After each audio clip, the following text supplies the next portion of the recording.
ESPN welcomes you to the following presentation of the National Football League.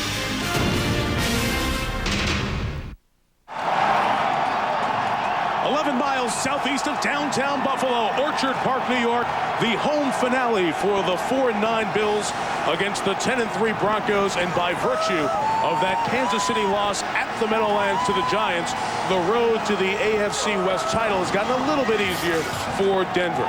This night will be better than last night because we had snow squalls, a lake effect snow come through. Chance of just snow showers here tonight, but that wind will swirl as the evening goes on and the temperature be in the 20s on the thermometer and feel in the teens to these hardy Western New Yorkers who watch their Bills one last time. Jason Elam out of Hawaii, thousands of miles away in mind set to kick it off to Terrence McGee, the Pro Bowl kick returner from a year ago. We go from Orchard Park. Short kick, very good return group. McGee from the 16. Able to take it to the sideline and out of bounds at the 44-yard line. A return to 28. Patrick Jakura knocked him out of bounds. Here comes Buffalo on offense. This is the Bills team that's struggling to score points. 29th in the league. Trey Teague leads the offensive line. He's a former Denver Bronco. As for the pass catchers, Eric Moulds has 54 catches this year, but Lee Evans has come on. 39, including 6 touchdowns. Willis McGahee in the backfield along with Damon Shelton, and Kelly Holcomb gets the start, his 6th start of the season. J.P. Lossman with the shoulder injury is the number 3 quarterback here tonight. Opening snap from the 44, and here is McGahee, who was very limited against the Patriots last week. Is Denver defensive front second in the NFL in rushing yards allowed.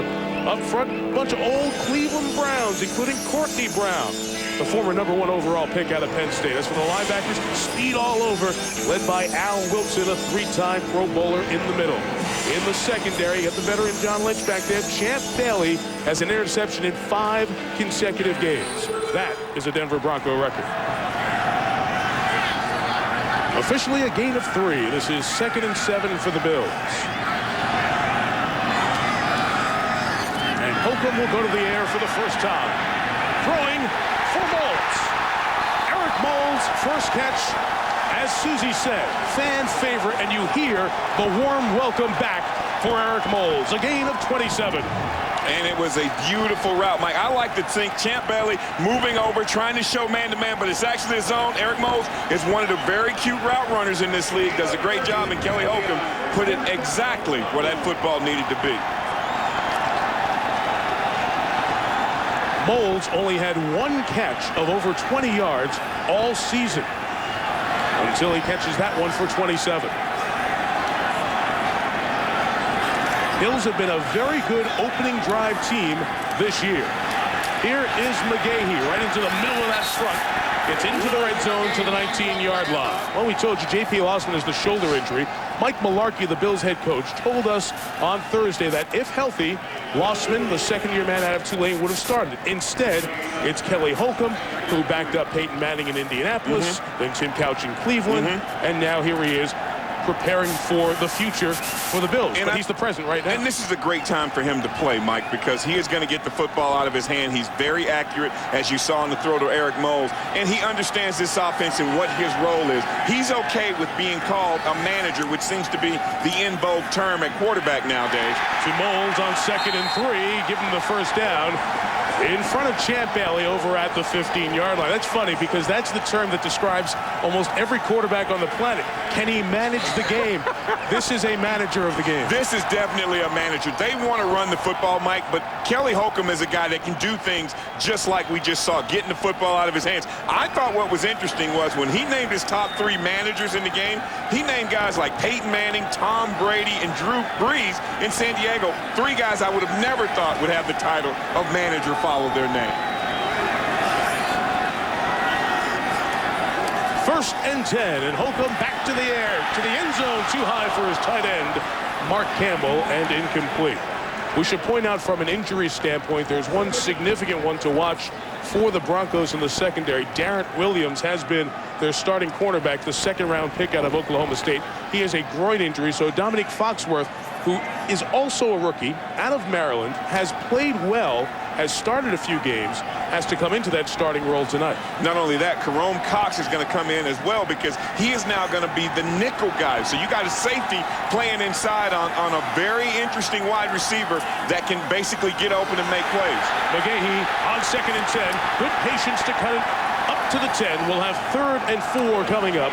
Nick Ferguson, the strong safety, comes up to make the play. You know, Willis McGahee is one of those guys who, you know, he needs carries to get into a rhythm. And I think the Buffalo Bills offensive play calling right now, getting him started with the run, getting Eric Moles going with the run, they're assuming some identity, Mike. They want to come out and run the football, but when they throw it, Eric Moles seems to be the first option when they throw it. Outstanding play calling so far in this drive. He comes out. Shaud Williams out of Alabama. The 3rd down back is in. 3rd and 4. Roscoe Parrish, the rookie out of Miami, in motion. Broncos bring heat. The quick toss is a terrific tackle of Josh Reed in the open field by the Pro Bowler Champ Bailey. Will probably force a Buffalo field goal attempt. Let's see. It's 4-9, Mike. They're 4-9. Great play by Champ Bailey, laying out in the zone. But I tell you what, great play, but I tell you what, 4th down, when you're 4-9, Mike, we got a whole lot to lose. And we're trying to find out what we're going to be in the 2006 season. This is a great call for the Buffalo Bills. I think this is something we should see all night long. Indecision at first, but now they will go with the play clock, as you see, down at 10. And they'll do it out of the gun on 4th and a short 2. The rookie Parrish was in the wrong spot, and Shaud Williams does a great job of getting the timeout. Play came in late. Yep. Parrish was in the wrong spot. Yep. Williams saw it. Mike Mularkey will have a timeout to think about if he still wants to go for it or get 3 points out of the opening drive. 4:15 gone by. No score. Everyone has a holiday wish list. Mike Mularkey and the Bills will go for it here on 4th and a short 2 here in the opening drive of the game. Opening drives have been good to the Bills offense and very good to the Broncos defense. They actually allowed points for the first time last week, a field goal to Baltimore. No touchdowns allowed on opening drives. Instead of the shotgun, they come back with the fullback. Play action to McGahee. They throw complete to Shelton. First down. Ball came out and goes out of bounds. So the Bills should have it at the 1, 1st and goal.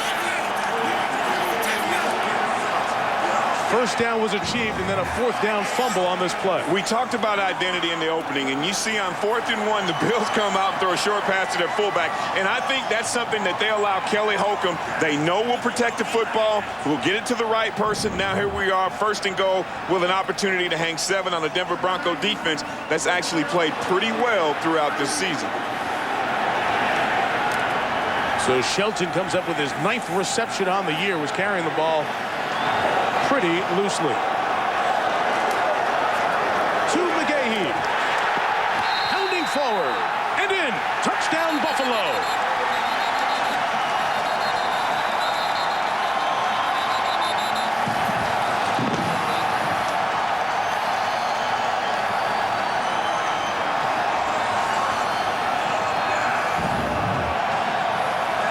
Very nice play call and a very nice finish by Willis McGahee, who's got to be frustrated.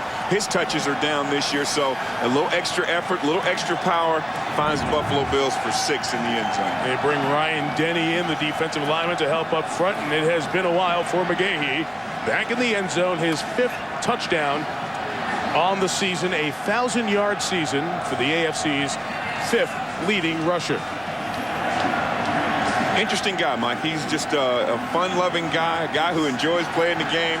You wouldn't think a Florida boy coming up here to Buffalo would enjoy playing in this kind of weather, but he was actually looking forward to coming up playing in this kind of weather and making a statement for the end of the season for not only himself, but for his football team. Broncos going to challenge this year, and Mike Shanahan has been the most successful challenger since the replay rule went into effect back in '99.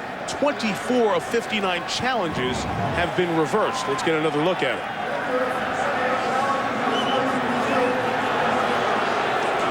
You see, as his head was pushed back, it doesn't look like the ball is coming forward toward the goal line to break it.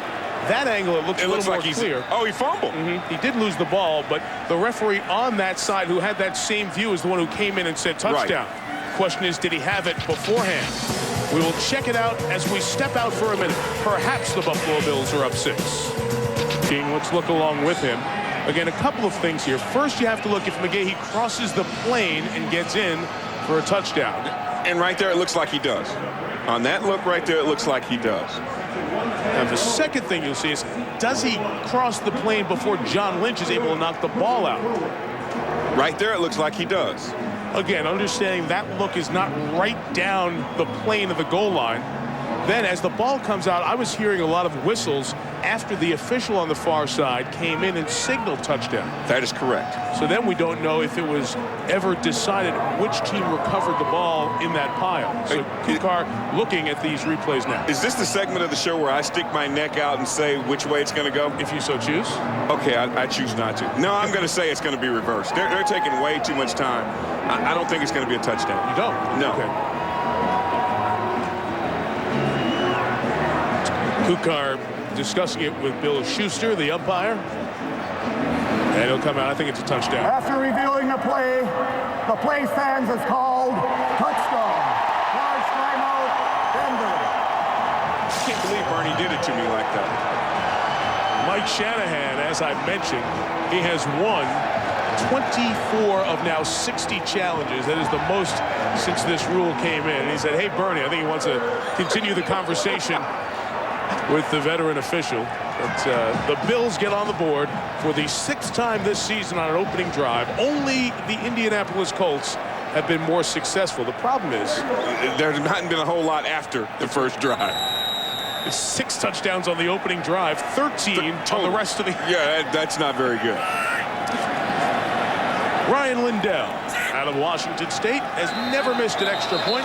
And he'll try this from 5 yards farther back. I think number 82 might have moved just a wee bit, or 92 that is. Number 92. Ball start.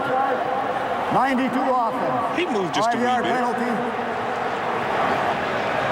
Ryan Denny, the fourth-year man out of BYU, who came in as an extra blocker on the touchdown run by McGahee about 10 minutes ago.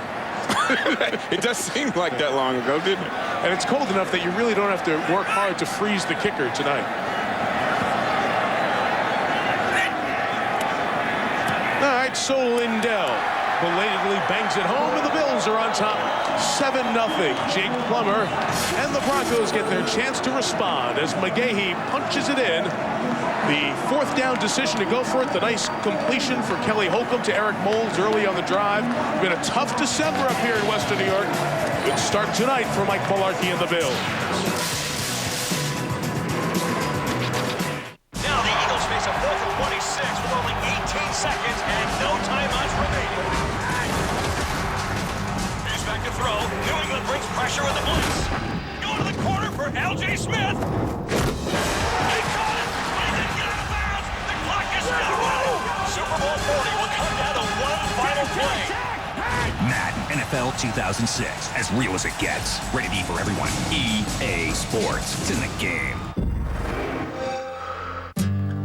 Alexander returns, takes it out to the 32-yard line. Alexander returning because of the Darrent Williams injury. Ryan Neufeld makes the tackle. Broncos offense to the field. Tom Nalen, his 165th start, 6th most in Broncos history, along with the other non-speaking Bronco defensive linemen. Rod Smith and Ashley Lilly. Rod Smith, a couple of catches shy of 70. A very special mark if he gets there tonight. We'll talk about it in a minute. Kyle Johnson and Mike Anderson in the backfield around Jake Plummer. Anderson 129 yards away from a 1,000-yard season. Drive start at the 33, and here is Plummer. Incomplete pass broken up by Troy Vincent, intended for Rod Smith. Here are the other 10 guys with Troy on the Buffalo defense. Been a very good season on the end for Aaron Schobel, who has 10 tackles. Justin Bannon starts for Sam Adams tonight. London Fletcher, maybe a Pro Bowl season. Been terrific at linebacker, especially with the absence of Takeo Spikes. And in the secondary, all those veterans. With Nate Clements, who's been to the Pro Bowl, that corner out of Ohio State, free agent next year, has struggled this year. 2nd and 10. Plummer Scrambling. Complete. Shy of the first down to Smith as Vincent and McGee combine to stop him. Very interesting for the Denver Broncos, who spoke so fondly about running the football with us on yesterday, to come out throwing the football. But I tell you what, they got a lot of confidence in Jake Plummer, a guy who has learned to protect the football, and the word that everybody kept using, decision-making. And they said Jake's decision-making is the key to his success in 2005. This has been the down for the Bills defense. They have been awful. That's a good word. Down yeah, that's a good word for it. Last in the league. And Plummer will go to the air again, and it is dropped by Steven Alexander. So Buffalo gets a 3-and-out. And with a team at 4-9 and fans who are going to be cold, the one thing you don't want to do is give them a reason to be warm. Do not let them hang around, Mike. You cannot let the Buffalo Bills hang around, and that is exactly what the Denver Broncos are doing right now, because crowd getting into it. If Roscoe can give them a very good return right here, this game could be very interesting, to say the least. Todd Sauerbrunn came over as a free agent. He's been terrific for the Broncos this year. His average is 44.5. Roscoe Parrish back deep to receive for Buffalo.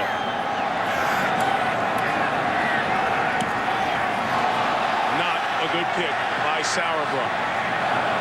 It'll be about 38 yards, and Buffalo will take over at its own 20-yard line.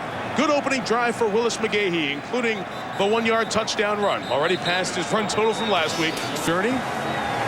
Christmas Eve next Saturday. I'm not ready. You're not ready? I'm not ready. It's getting here no matter what. 7-0. Bills leading the Broncos. Buffalo scoring on its opening drive. Denver 3-and-out here on a cold night in Orchard Park. Mike Tirico, Sterling Sharp, Susie Culver down on the sideline. Bills taking over 1st and 10 at their own 20 with Kelly Holcomb under center. Bowles, a 27-yard grab on that first drive, was the motion man. Here is Parrish, the rookie from Miami, shoved out of bounds. Look out, a couple of people taking a spill on the slick sideline, but a first down gain. Penalty marker is down. Well, we have a tack on to this. Personal foul. Wow. Unnecessary roughness. Number 55 of the defense, a late hit on a bounce. Will add 15 yards to the end of the run. First down. DJ Williams, it was a cane on a cane there. Wow. I tell you what, Buffalo's getting it's all good. Well, he did step out. I'll give him that. I'll give him, he stepped out right. Ooh, I don't know. Oh. By the letter of the law, accurate. Yes, by the yes. feel of football, No, wrong. yes. 1st and 10 from the 46. Buffalo's offense looking very crisp in the first few snaps. Flag comes in as McGahee tries to take it past John Lynch and Ian Gold. He's brought down at midfield, but the flag is in the spot that usually spells holding. And that's something that has plagued this offense all season long. Holding. 58 offense. 10-yard penalty. Repeat the down. Chris Villarreal is flagged for the hold. We are in Orchard Park, New York for the home finale for the Buffalo Bills. The importance for Denver, if they get a victory here, they are in the playoffs. A victory here and a San Diego loss tomorrow, and the Broncos will win the AFC West. They control their own fate in terms of the number 2 seed in the AFC behind Indianapolis that has already cinched home field throughout the AFC playoffs. Broncos offside as Sean Williams runs it for 4, so they'll take the flag, and we'll have 1st and 15 coming up. That was an interesting set of plays right there, Mike. I mean, the Buffalo Bills have been killed with timeless penalties. Seem like they get on a roll and they get a holding or an offside. The defensive left tackle. The 5-yard penalty. Still first down. And it seems like every time Buffalo gets something going, there's a penalty. Denver turns around and gives it right back. Denver's defense is very interesting because they have the worst of getting teams 3-and-out off the football field. They are not a 3-and-out kind of defense. So this should be a very good chess match to watch tonight as well. Well, they've kept people off the scoreboard this year, only 18 per game. Sean Williams on the toss, looking for room. eluded the tackle of Ebenezer Ekubon and was brought down by Al Wilson, a terrific middle linebacker, the first-round pick back in '99, and we'll have second in about 14 or 16 coming up. With the speed of the Denver Broncos defense, sideline to sideline is not the way you probably would want to run the football on this team. Little wrinkle here for the Bills, going no huddle, trying to keep the Broncos in their base personnel. They go no backs for Holcomb, using the same personnel, lining up in 5 receivers with Williams and the tight end Mark Campbell.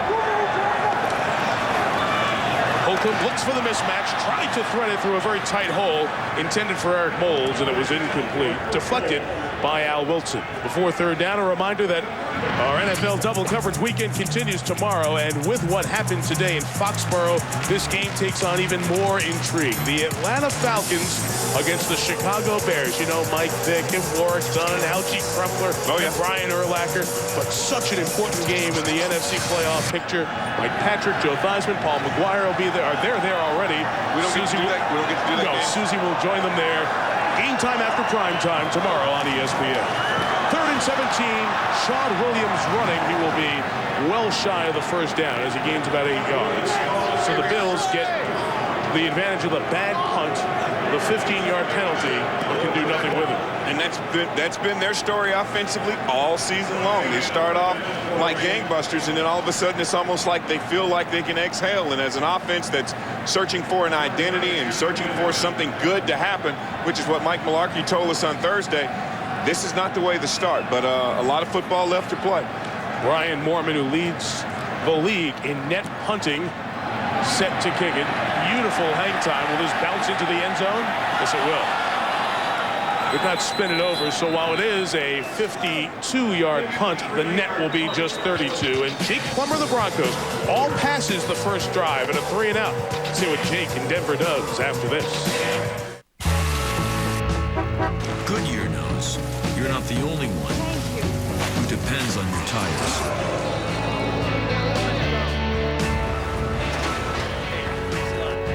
That's why there's the new Goodyear Wrangler with Silent Armor technology. It's engineered with a layer made with Kevlar for toughness and a quieter ride. The new Goodyear Wrangler with Silent Armor technology, so you can be there on the wings of Goodyear.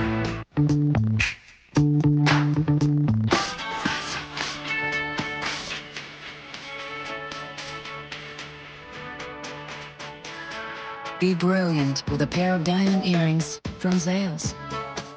Everyone has a holiday wish list. At GMC's Red Tag event, we have a list of our own. Better V8 fuel economy, more standard horsepower, and incredible Red Tag offers. Everything on GMC's list points to putting professional-grade engineering on yours. And going back through every pass of last year and learning where he can be better. And he has really turned it around. A mistake-free season for the most part. Handoff to Anderson. Really worked hard to get back to the line of scrimmage. For Jake Plummer in his 9th year out of Arizona State, it was in one system where he had to make so much happen and didn't have the same set of talent. And even his first 2 years in Denver, there was an adjustment. Now with Mike Shanahan's tutelage, Gary Kubiak, the coordinator, at age 31 on Monday, Plummer's matured and makes much better on-field decisions. Protect Jake from himself with the running game, and that has done a big help in allowing him to let everyone else do their job. And if they can come out and do this right here. Anderson running up the middle for a first down, gain of 15 yards, brought down in the secondary by Nate Clements. Because this is why Jake Plummer has had the success he has had in 2005, is the Denver Broncos have done a great job of establishing things like this. And early on, you may have seen last week, they didn't run the football as effectively versus the Baltimore Ravens, but it's running backs getting out of the track. And Mike Anderson, a guy from the crib, he's from South Carolina, a guy that got out of the track a little bit, but now they're starting to get back to little details, getting back to running the right track. So that is why you see Mike Anderson going to start to have some success. I believe he's going to have a lot of success tonight if the Denver Broncos hand him the football. From the 35, throw complete. Rod Smith across midfield. Gain of 23 and a first down into Buffalo territory at the 41-yard line. Well, let's see. We start off with a run, pick up a gain of 14, come back with a very nice little Play action, shallow crossing route, catch the football in his hands, watch him protect the punch out, move the football. Best route runner in football by bar none. Rod Smith does a great job of settling this offense down and keeping them on schedule, doing a lot of things that a lot of running backs like to do. See, catch 70 on the year, third player to do it 9 seasons or more in terrific company with Tim Brown and Chris Carter. Here is Anderson. He's denied for more on, as a penalty marker, he's down more on the whole Jake Plummer equation in this offense. Let's go back down to Susie. Well, Mike, his teammates could see that change in the decision-making starting back in training camp, just how he was taking care of the ball. Away from Bernie Cooper. Yeah, he started doing it in training camp, practicing throwing the ball away. Rod Smith told us how at one practice there was a guy watching from a distance. Jake wanted to throw the ball away, almost hit the guy in the head, and they called that was their best practice. He has taken that throughout the season, and that has cut down the interception number and allowed the Broncos to get leads on teams. And here's the phrase again, manage the game in the second half. Something that he was very proud to become, Mike, and being named a manager, and he's doing an excellent job of it this year. After the holding penalty, 1st and 20, Tatum Bell in the game in the backfield. The Plummer throws incomplete, intended for Ashley Lally, trying to find the crease in that Buffalo zone. Sterling, you've obviously played so many games in Green Bay. On nights like this, when it is cold and it is damp, the field is not dry and sharp.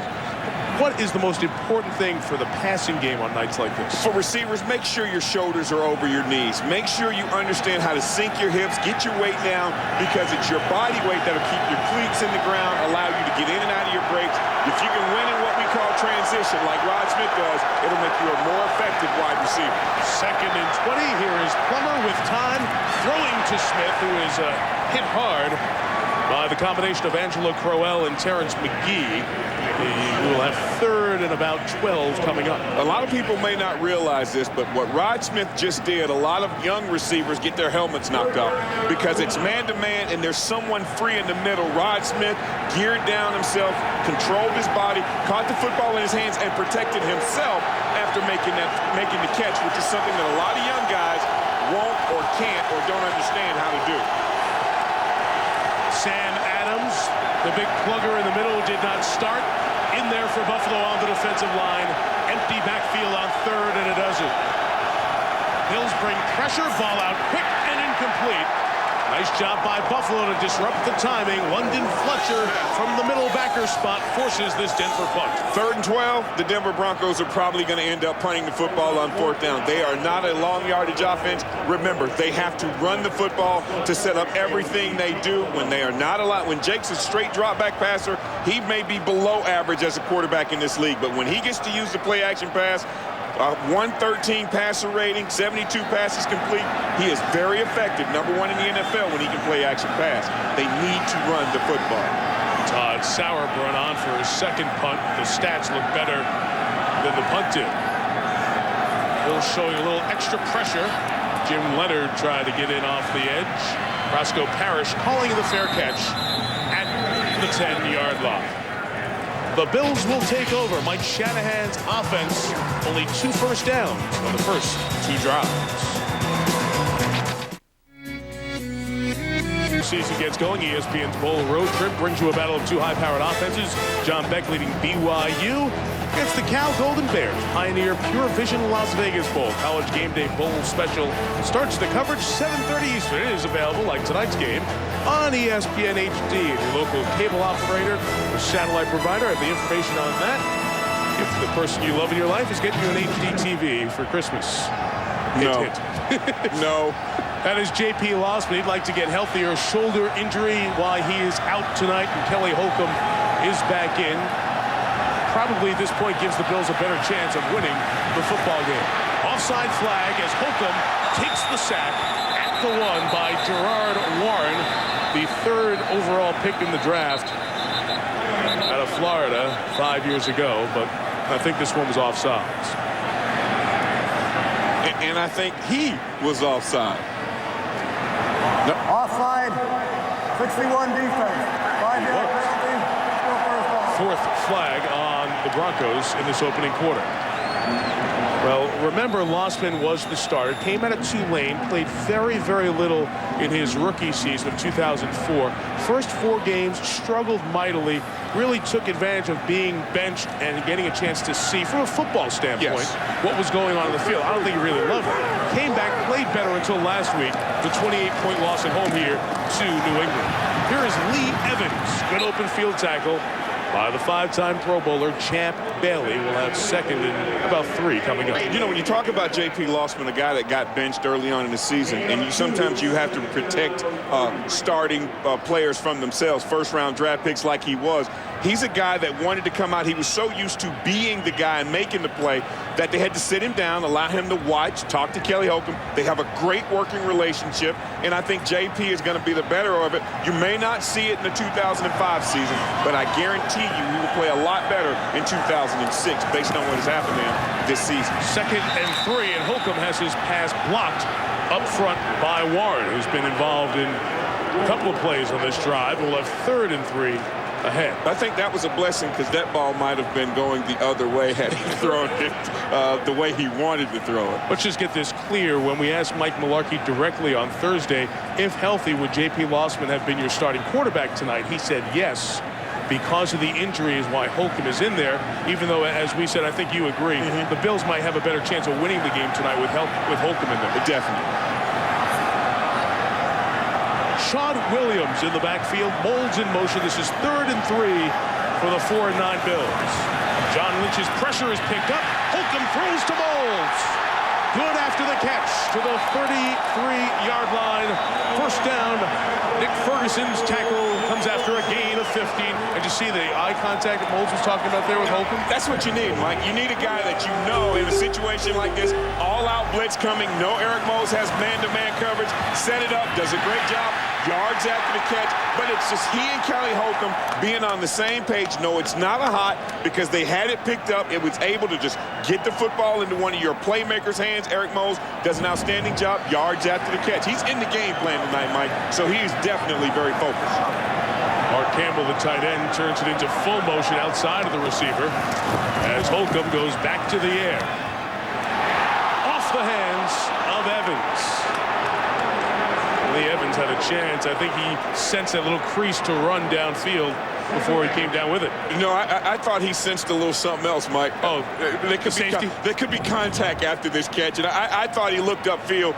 Didn't really look it in because he expected someone to be there. When you're 4-9 on a football team, and you've heard it 1,000 times, you must make plays when the opportunity presents itself, and this is something, once again, that has plagued this offense throughout the entire season, and he knows that he's a better receiver than me. Evans has been hot, 200 yards and 9 receptions the last couple of games. Back to Willis McGahee, looking for an opening, and met by Al Wilson. We'll have 3rd and long for Buffalo. Final minute of this first quarter. You talked about Kelly Holcomb getting his starts and J.P. Lossman, the time that he spent on the bench. Remember, the Bills did win their opener against a Houston team that we now know is not very good. When Holcomb got in middle of the season, this Buffalo team got on a bit of a roll at 3-2, but then Holcomb was injured and had to come out of a game. Lossman came back in. And played pretty well. Okay. Played pretty good. Well, considering where he came from, yes, he played very well. 3rd and 7, needing to get to the 42 to keep the drive alive. That's a hot shot through the hands of Moulds as they unloaded on Holcomb. Trevor Price sending Kelly to the ground. The punting unit back on for the Bills. Toughest catch in football. Ball comes out of nowhere. You got defense and offensive linemen right there. You're running an inside slant. You know it's going to come out a little harder. I'm not protecting Eric Moulds. That's just a very difficult catch. And a guy who hadn't been in the offensive game plan, maybe, you know, it takes some time to get that back. AFC Special Teams Player of the Month of November, Ryan Morman. Very high punt. Fair catch signaled and made by Charlie Adams back at the 24-yard line. So Denver will take over. 9 plays, 56 yards in this opening quarter. Just 2 runs for the Broncos. That means Looking for Rod Smith a little bit here tonight. I think and I told you, Mike Shanahan was very aware. Watch him sink his, look at his shoulders over his knees, gets his weight down, catches the football very well. Watch him running across right here, understands he has man coverage, comes out the backside. Consummate professional football player, has a very good understanding, very cute route runner. You see him set up the corner right there. Look at the protection. Does a great job catching it in his hands and protects himself from the big hit in the middle. Already thrown to on 5 of these first 9 plays, trying to set up the screens, deflected and nearly intercepted by Tim Anderson. Boy, Anderson had the lineman dream, the 3rd-round draft pick out of Ohio State.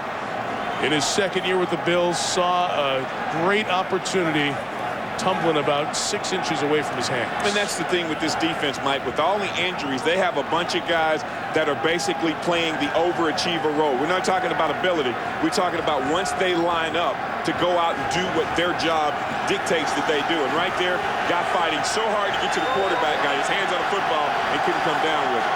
They're still good in the takeaway column. They were great there last year. 27 takeaways this season. Another throw. This one is hung on to, and Smith fights forward. Lost the football. It was taken right out of his hands by Nate Clements.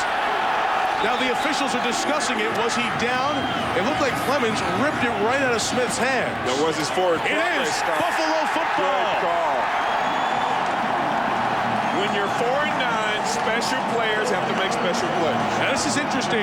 Mike Shanahan has to think about, will he use both of his challenges in the very first quarter? Let's watch here.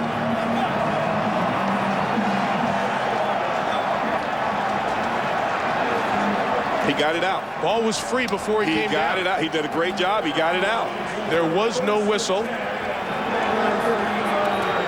Just hanging on for the extra yard, able to rip it out of the arms of the veteran Smith. So Clements, as we said, he has struggled this year, and the coaches upstairs telling Shanahan no reason to throw the flag, hang on to the challenge, and the Bills have a golden opportunity. Just talked about their propensity for the takeaways. McGahee is denied in the backfield by Champ Bailey, bringing the first quarter to an end. Buffalo has the better quarter. They move the ball, score on the opening drive, force the Broncos into a turnover, and lead 7-0 after 1. Colder weather. In Orchard Park, New York, with Susie Colbert and Sterling Sharp, Mike Tirico. Let's go, you Billies! Bills leading by the score of 7-0. Denver's offense has been in a little bit of a funk. They have only scored 1 touchdown in the last 7 quarters. It was Kyle Johnson's 3rd quarter touchdown in the 12-10 win over Baltimore last week. Out of their identity, Mike. They're just out of character, wanting to throw the football around instead of starting out with the running game. This is off the turnover, 2nd and 12 after a 2-yard loss. Holcomb screens it out to Damon Shelton. Missed out by Shelton to turn into positive yardage. The fullback brought down at the 27-yard line. And we'll have 3rd and a couple coming up.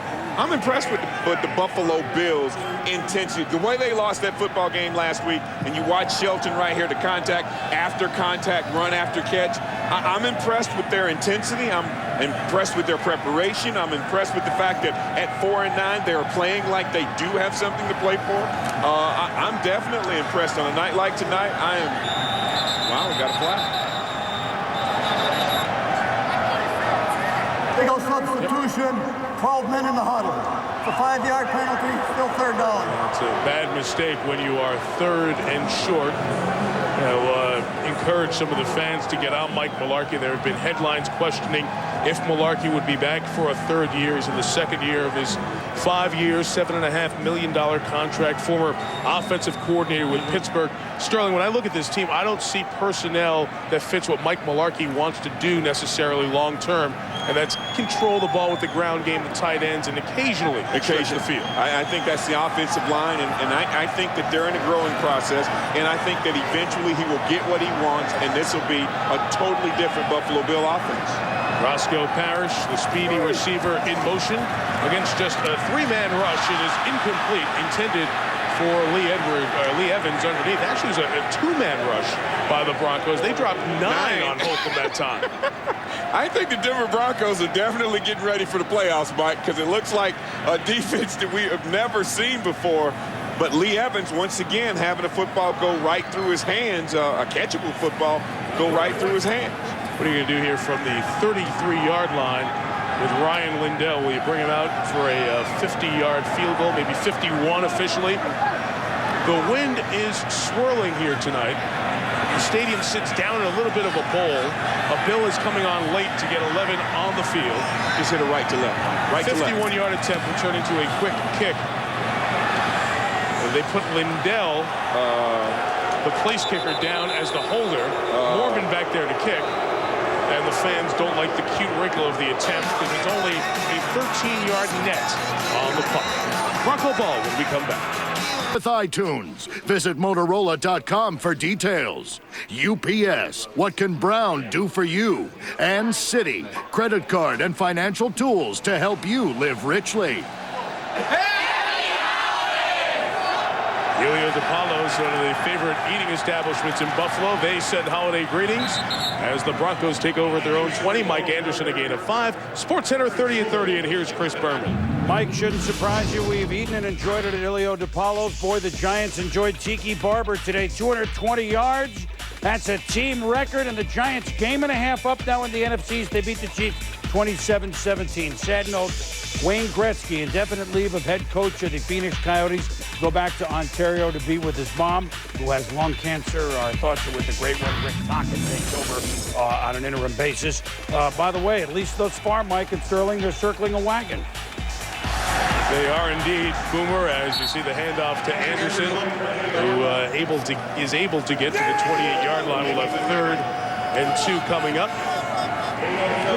The Bills circling the wagons. The Broncos are the ones playing. A win gets them into the playoffs, and Sterling thus far, they have not done a lot with their offense. Now they've come back and trying to get true to their identity. 2 straight runs, and I don't think this should be any different. This should be another run as well. Chris, they are asking for you, as usual, here at Ralph Wilson Stadium. Officially 3rd and a long yard as Plummer goes 3rd time to Anderson, who is stopped by Justin Bannon, who got the start here tonight. And the Bills defense has been very good on these 4 drives.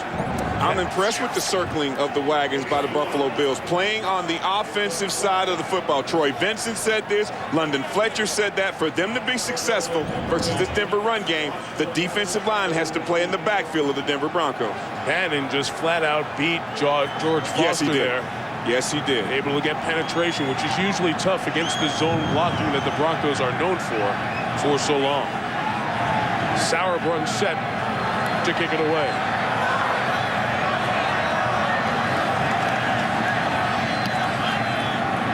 Another poor kick by Sauerbrunn. Will go out of bounds and be in that 30-32 neighborhood, depending on where they spot it. So Todd Sauerbrunn, who has kicked in Chicago and went to college at West Virginia, so he knows kicking a cold football in poor weather, really struggling with the first couple of punts here tonight. And he was one of the guys that they talked to us about. He's had a very good season. Buffalo will take over at its own 42. Fletcher and the defense getting the job done. Vic and the Falcons' explosive offense head into battle at Soldier Field against the new monsters of the Midway, Urlacher and the rock-solid Bears defense. ESPN Sunday Night Football, Falcons-Bears, tomorrow night at 8:30 on ESPN.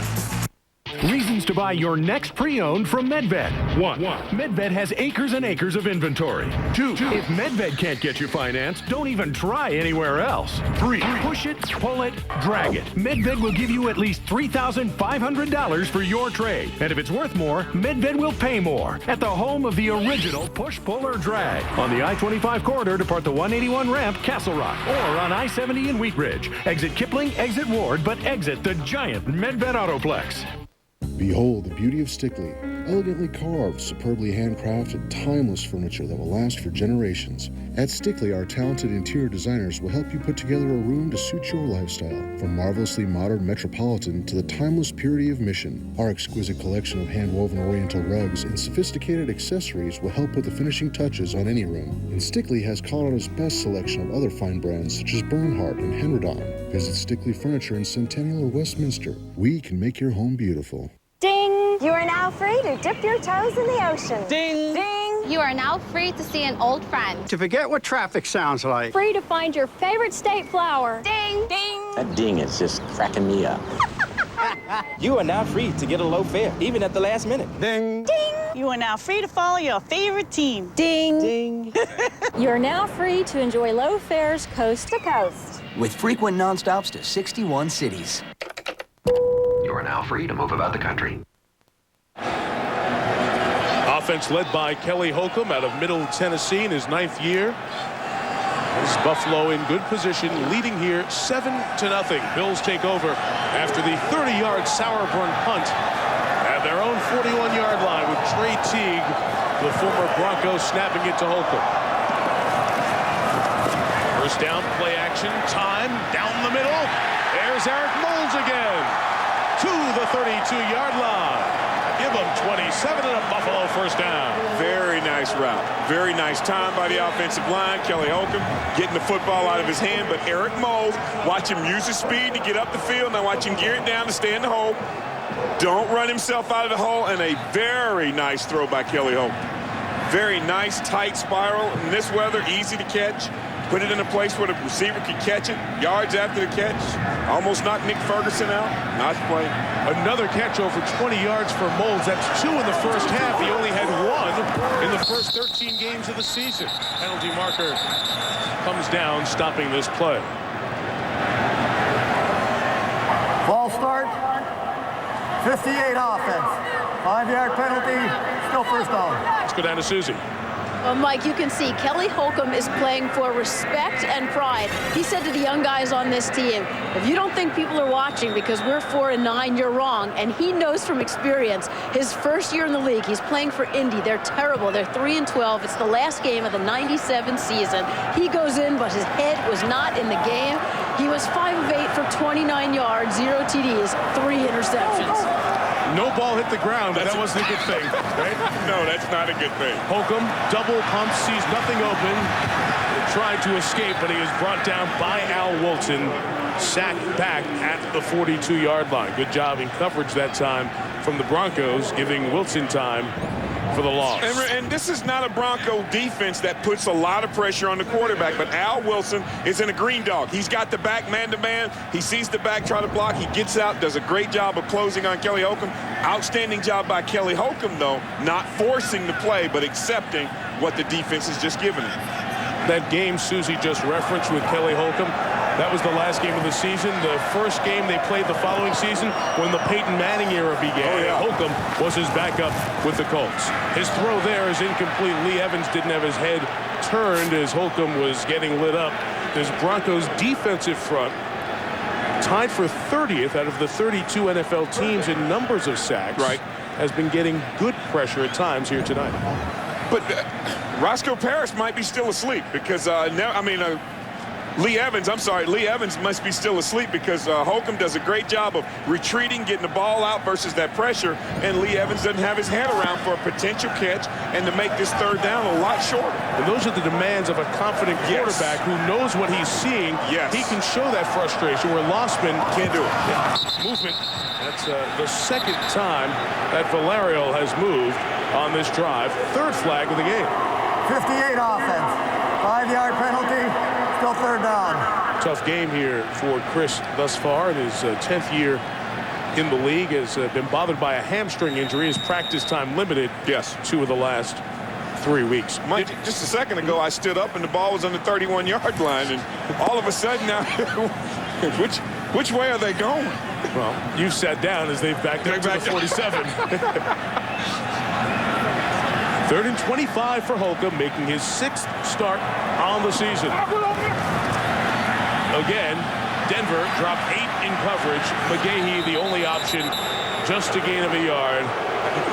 You hear the fans booing, but I would like to hand them a play sheet to see what they would come up with on 3rd and 25 to see what effective play they could possibly come up with to either pick up a first down and get this football team in the field goal range. That's all the Denver Broncos gave them. Sometimes you have to take what the defense gives you. As someone once said, those guys get paid too. As well. Force a ball and you make a mistake there, you may be hearing louder boos. Mormon hangs it high. This one a chance to be downed, and it is inside the 5. Well covered by Jabari Greer, the backup defensive back. As there's pushing and shoving downfield behind the play. No flags thrown to this point, and one just gets thrown now. So the players, as the whistles continued, would not separate, and then a flag was thrown.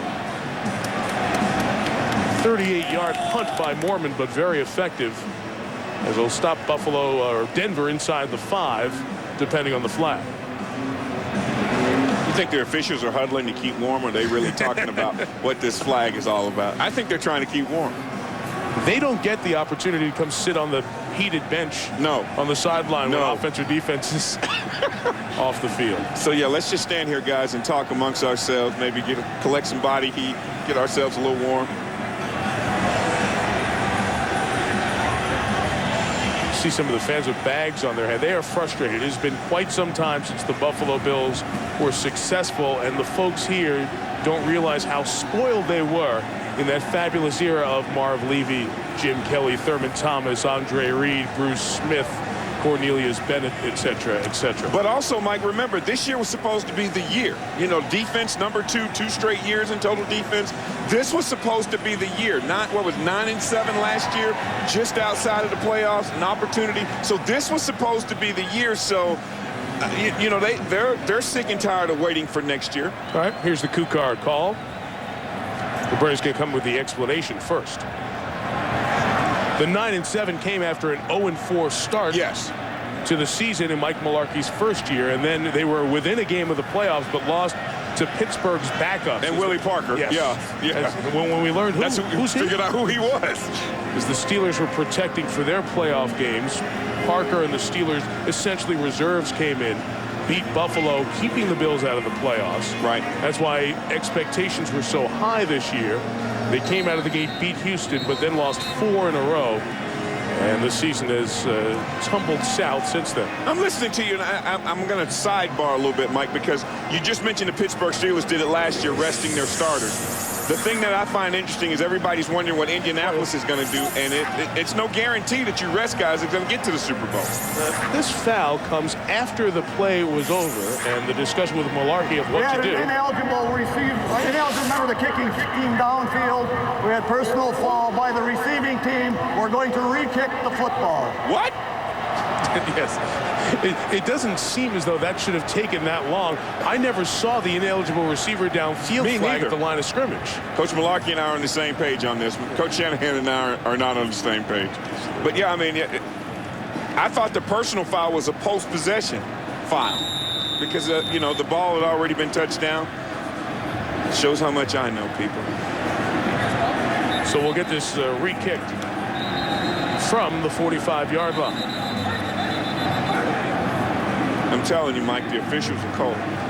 Well, as they continue to sort this out, we visited with Tom Donahoe, the president and general manager of the Buffalo Bills. Good friend of ours. Before the game, and Tom made it pretty clear that he supports continuing Mike Mularkey along here. There's no question in his mind that Mike Mularkey should still be the head coach of the Buffalo Bills. Will be back next season. Exactly. And that J.P. Lossman will be his starting quarterback next year. Now let's start with just the obvious. Why would you think Mularkey's a guy, if this season's gone south so quickly, should be back? Well, if you change coaches now, you'd be talking 3 and 4 years, and you never can get a team going successfully in that situation. You're not going to recover from that in a season. You're exactly right, Mike. And, you know, Tom Donahoe basically said that he likes the direction that the football team is going. He likes the decisions that head coach Mike Mularkey is making. Had to make a tough decision in suspending Eric Moles. Had to make a tough decision by not playing Sam Adams, who was injured early on. So this football team is headed in the right direction, and I know based on expectations and injuries, they're not where they want to be, but they're definitely headed in the right direction. Well, glad Mike and Bernie had a very nice visit. They kept warm. Good to see, and apparently, satisfied or not, we are ready to re-kick. I'd say not. Not.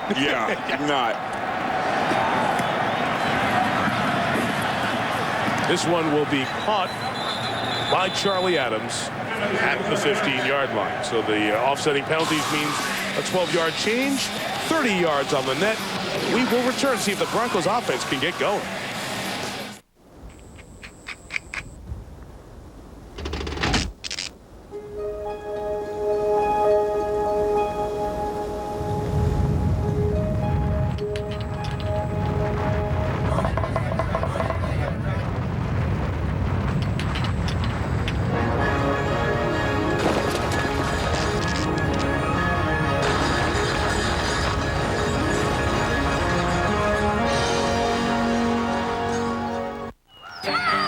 The Digital Rebel XT. An 8-megapixel, easy-to-use SLR. Virtually no delay when you snap the picture, and with the ability to shoot at 3 frames per second, you never miss the opportunity to catch the impossible. The next generation Digital Rebel XT. Official camera of the NFL and future NFL players everywhere.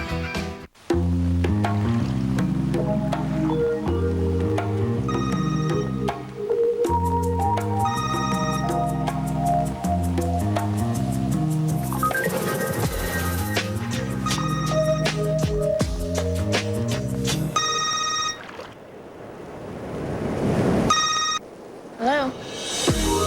Oh, hi. Hello, Moto. Dunked it down low. Unbelievable. Kobe, Shaq, and Phil together again. The NBA on ABC Christmas doubleheader. Spurs, Pistons, then Lakers, Heat. Noon Eastern, Christmas Day on ABC. The Buffalo Bills leading Denver 7-0. Denver trying to find its way back to the playoffs for the 3rd consecutive year, eliminated by Indianapolis the last 2 seasons. Jake Plummer and the Broncos take over with Tatum Bell in the backfield on 1st and 10. Plummer puts it up deep downfield for Smith, who broke open and takes it to the 47-yard line. Ball was in the air a long time. But Smith able to get there before Troy Vincent was able to come over and coverage, a gain of 33. And this is a double move versus a blitz. And Jake knows that where Rod's going to be. Outstanding route by Rod. And all he does is gives his wide receiver an opportunity to make the catch. This ball was in the air right now. The ball is in the air, but it's a great throw by Jake. And he stood in there and took the lick.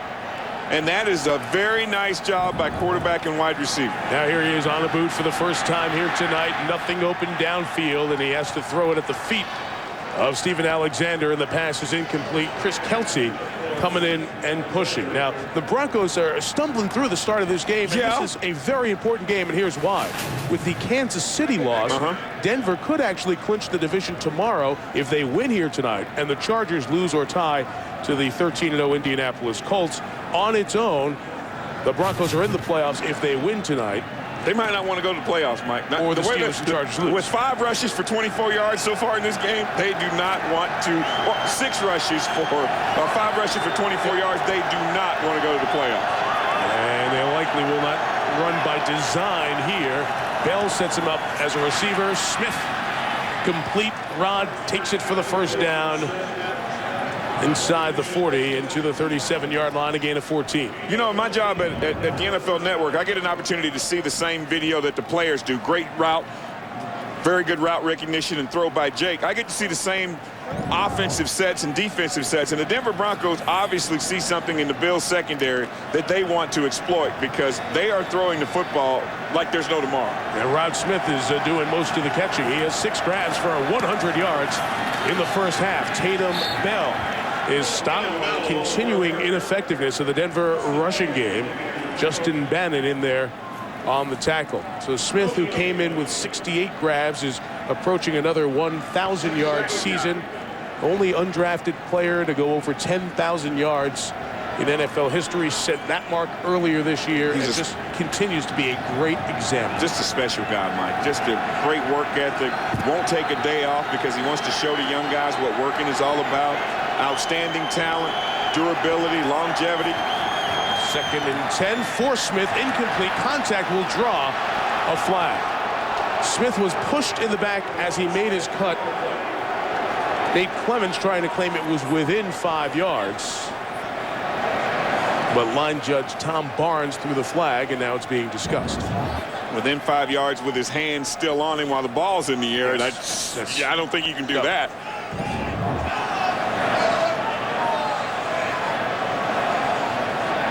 There's a huddle again, Mike. I'm telling you, the officials are cold. I can be sure that they're cold. Jake Plummer and Angelo Crowell are in there trying to negotiate. There is no penalty on the play. There is no penalty. There is no penalty. Well, it's obvious if I took the referee test, I'd fail. Because I've been wrong all night on the referee's call. Because they totally seeing something differently than me. With the ball in the air, I didn't think a defensive person. Mike Shanahan is requesting a personal conference. Yes. I got to call plays, got to get this big thing out of my way, and I want to talk to him. And Bernie's ignoring him. Bernie's got his back to him. Mike is hot. Bernie Kukar was the referee when Denver won the Super Bowl 33, beating Atlanta. 3rd and 10. Pressure on. Vincent can't get there, but the pass is incomplete. Intended for the third receiver, Charlie Adams, and it will be 4th down. The Broncos are 0 for 3 on 3rd down here tonight. And I like Buffalo Bills. They're all about the heat. And this is what they were in mini camp and preseason. They were all pressure all the time, and it's nice to see them getting back to that. The Broncos have run 20 plays here, 6 of them runs, and obviously, as you said, they see something they feel they can exploit with the Bills, who have struggled in the secondary, but not running the ball. It's so atypical from what we think Denver is built for this time of year. Exactly. I mean, this is tailor-made for them. Bad weather, feel a little slick. Sauerbrunn to kick. Roscoe Parrish almost muffs it, but does come up with a fair catch at the 15. A kick of just 22 yards. See if Mike Shanahan gets his audience with Bernie Kukar after we step out. Vic and the Falcons' explosive offense head into battle at Soldier Field against the new monsters of the Midway, Urlacher and the rock-solid Bears defense. ESPN Sunday Night Football, Falcons-Bears, tomorrow night at 8:30 on ESPN. I really can't stay. Baby, it's cold outside. I've got to go away. Baby, it's cold out there. This evening has been hoping that you so drop very nice. I'll take your hands, they're cold as I ought to say no, no, no, sir. At least I'm gonna say that I tried. What's the sense of hurting my pride? I really can't stay. Baby, don't hold out. Oh, but it's cold. To celebrate 50 years of building homes in Colorado, we're taking a look at some trends that haven't lasted that long. Anything come to mind?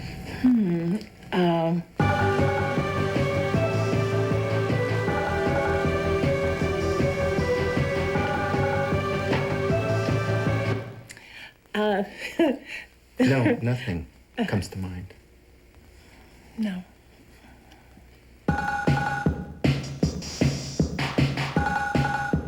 Senior Source on 9news.com, a resource for aging and living well. Depression. It affects 80% of the older population, so it's important to recognize the symptoms. Prolonged periods of sadness, eating problems, or forgetfulness could actually be signs of depression. Talk with your doctor about healthy ways to treat depression and visit Senior Source on 9news.com. Rose Community Foundation, a grant-making foundation serving the greater Denver area, proudly supports Senior Source on 9news.com. This was as we went to break. Bernie Kukar going over to appease Mike Shanahan and visit. The visit lasted throughout the entire timeout. Kukar is just headed back over. It was a full-out conversation trying to get the explanation on that 5-yard flag. This is a parent-teacher conference going on right here. Nothing to laugh at for Denver right now, trying to find its way. Bills scored on the opening drive. They lead 7-0 halfway through the second quarter. Temperature in the 20s, wind chill in the teens. Moisture in the air, but really no snow forecast for the rest of the night. First down run with Willis McGahee out to the 22-yard line. The Bills big build-up this season was around having a 1,000-yard receiver and rusher. Mold's back in the lineup. He's had a good first half tonight. Back in the game plan, Mike. That was his first catch. Got him going with his second catch. A speed out right here versus Champ Bailey. Does a great job filtering down in the hole, catching the football, punishing the safety, Nick Ferguson, right there. He's saying to Kelly Holcomb, you and I are on the same page. I see you, and that is something that you can keep this receiver going. Got him in the game plan early. Buffalo is doing a great job of mixing and matching, throwing the football. 7-yard run gain, first down. Be careful, nearly intercepted, intended for Lee Evans. Dominic Foxworth, the rookie out of Maryland. There was no cushion there. There was almost a pick six for the first-year player. I could be wrong, but a little indecision on Lee Evans' part. He looked like he wanted to stop. He looked like he wanted to fly it, and the ball's in the air, so you can't do that because you'll definitely throw your quarterback off. Wow, Lee Evans is having a tough night playing football. A very tough night. Focus and concentration right now is not there. Foxworth, although a new starter, he is really able to handle it good athletically. And Mike Shanahan said, one of the sharpest rookies I've ever had. He's very impressed with number 22 in white. This is 3rd and 3, a marker down as Holcomb throws complete. To Parrish for the first down. Did you pull something, Sterling? Yeah, I, as a receiver, Mike, that looked like somebody's helmet was getting ready to get knocked off, and I just... You're not on the couch watching the game. You're actually working tonight. Which I like. I like this. I mean, I got a better view. You just like the extra money that comes with it. There's money that comes with this job? Let's check out the busy Bernie Kukar tonight. Illegal shift. 2 men on the offense are moving. That's a 5-yard penalty. Still 3rd down. And the 10th flag of the game. 6 on Buffalo. 5 of the Bills' 6 flags have been motion or shift penalty. They're just bad penalties. Just hanging themselves, Mike. Yeah, I mean, just, you know, you get something going, you get a good completion, and you set yourself back with a penalty, which they're staying true to form because they've done it all season long. 6 penalties already at home. That's something that you can't stand for. It's unheard of, and that's why this football team is struggling. 3rd and 8. Denver has at times rushed 2 or 3 in 3rd down situations. They bring 2 again here and drop 9 in coverage. The only thing left is underneath with Evans, and it gains 2 yards. The fans are booing, but there is no way. You got 9 guys covering 4. The math doesn't work. It does not work because you're trying to pick up a first down. I think Buffalo could do themselves smart by just, you know what, in a situation like that, let's just throw it deep and see what happens.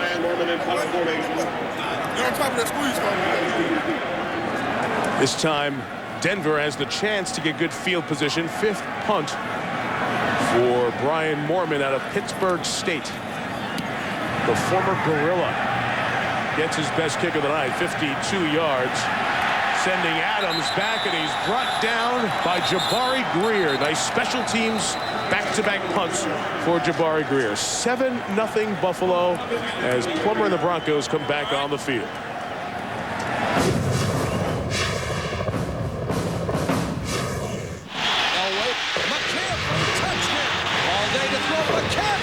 Four-man rush, Smith, touchdown. Now to the end zone. Sharp, touchdown.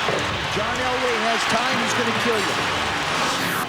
One of the Sunday night memories over the years built by the Denver Bronco, John Elway. Now Jake Plummer settling in those large shoes, throws to his tight end, Jeb Putsier. Caught by Putsier at the 42-yard line, first down. Pick up a 15 for the 4th-year man out of Boise State. First, let's check the flag. Kukar took a hit there.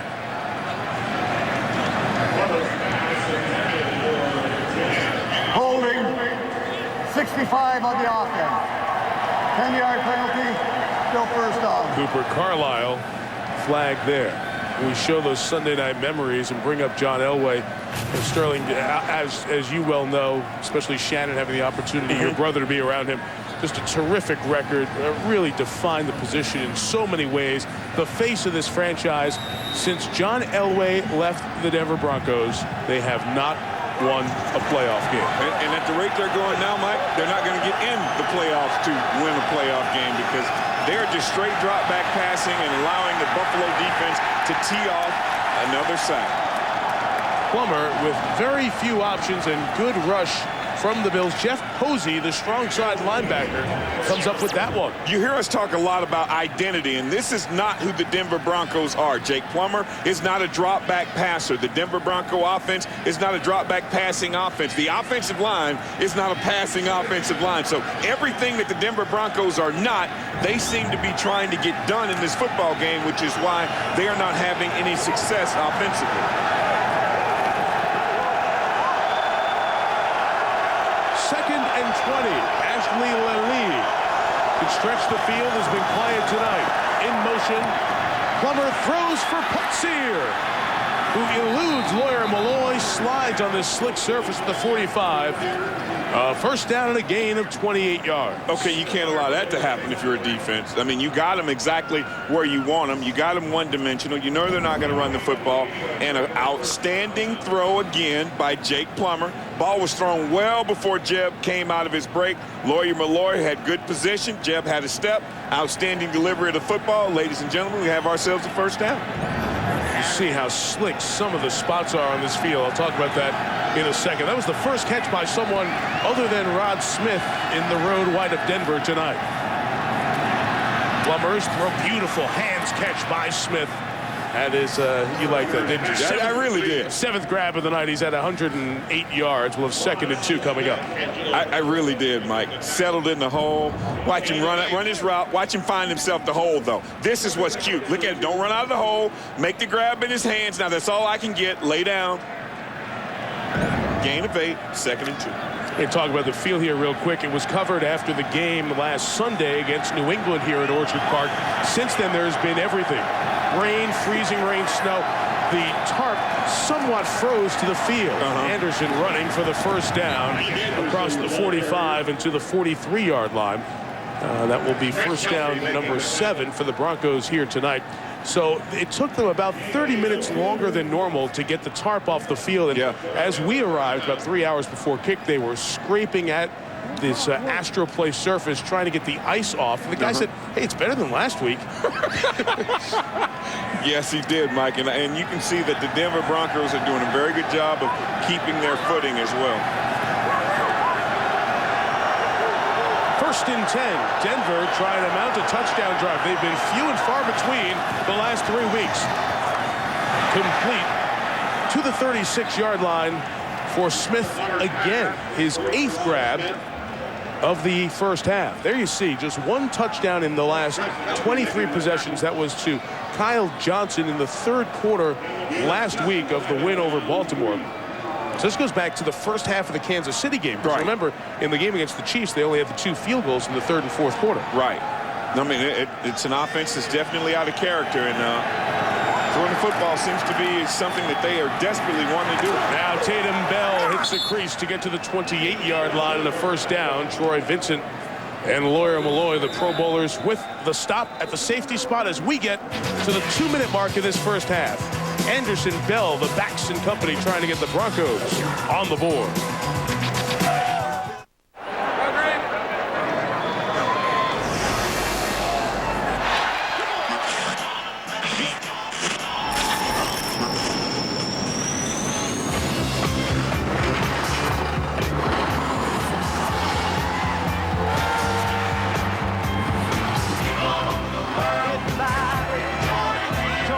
Starts out cold, ends up refreshing. Coors Light, official beer sponsor of the NFL.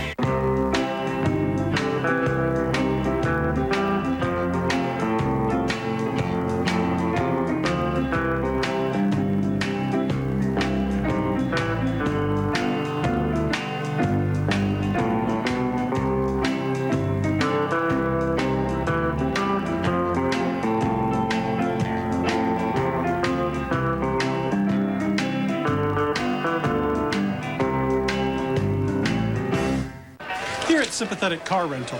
We offer low rates. Excuse me.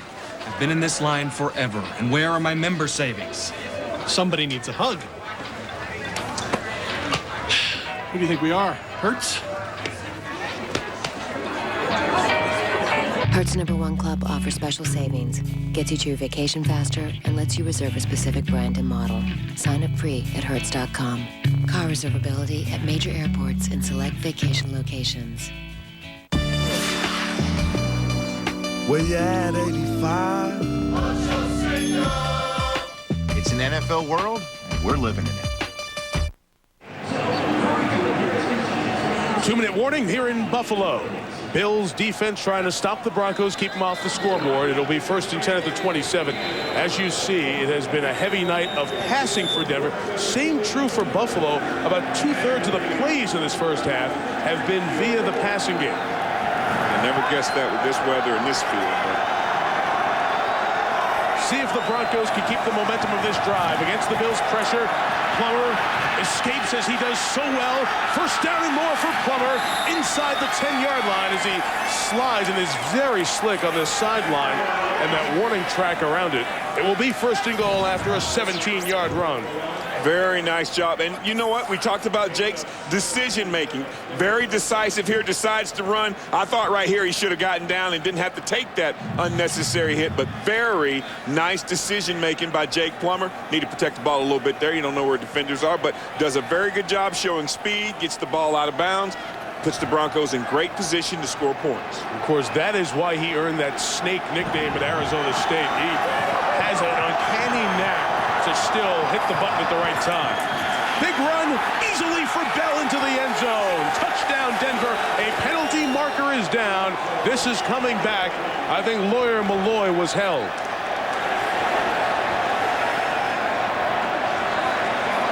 Holding 88 offense. 10-yard penalty. Still first down. By tight end Jed Putzier. And he doesn't seem to agree with the call. 88 in white, 36 in blue. Let's check it out and see if Jeb is holding here. He's coming into your picture right there, ladies and gentlemen. Oh, Mike, come. Letter of the law, it's holding. But in football terms, Mike, we're playing football. Let that go. Malloy had absolutely no chance to get to Taylor Bell. No. Shanahan asking for the play clock to be reset. It is not. Bell becomes a receiver. Deflected in the air and incomplete. Knocked down by the Buffalo defensive front. We'll have 2nd and goal with 1:44 to go. And Tim Anderson again. Either Anderson or Schobel over there. Anderson got his hands on one same portion of the field in the first quarter. Timmy's had a very nice ball game. Doing a great job getting upfield, getting pressure when he can't get there, getting his hands up, deflecting passes. And that's a spot that is weakened in your mind, this Buffalo defense, that defensive tackle area, as they had the free agency losses of Pat Williams and losing Ron Edwards to the shoulder injury earlier this season. 2nd and goal. Here is Plummer. Incomplete. Smith couldn't get there for what would have been his 9th catch of the night.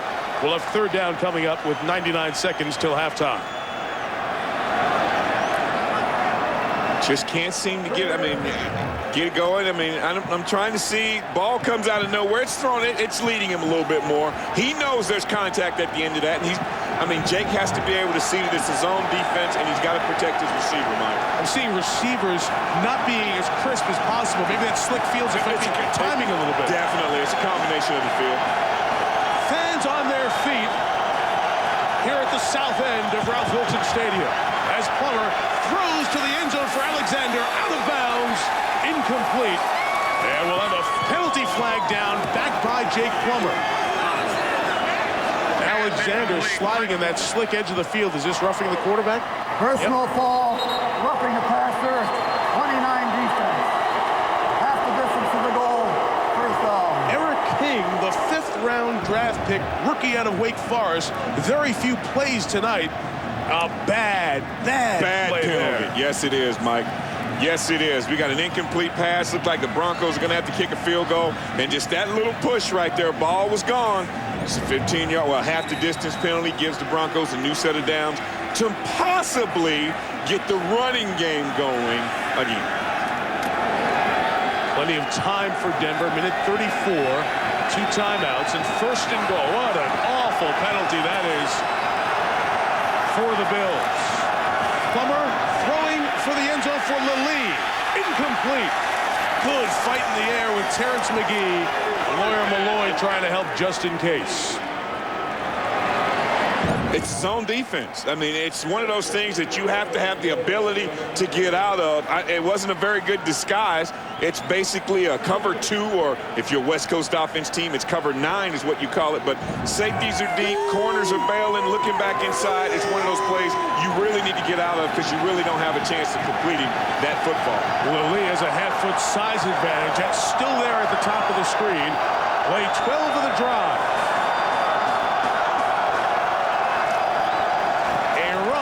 With Anderson, who's trying to be patient and find the opening. He'll get to the 3 with a minute and 20 left, 3rd and goal, and we'll see. Shanahan doesn't need to take a timeout, as we said. 2 left, and can just leave Buffalo with no time on the clock at the end of the half here. So Mike will just let the clock spin down. Well, the Buffalo Bills are expecting run. They just went heavy on defense. They got all their big people in there, so they're expecting, definitely expecting a run.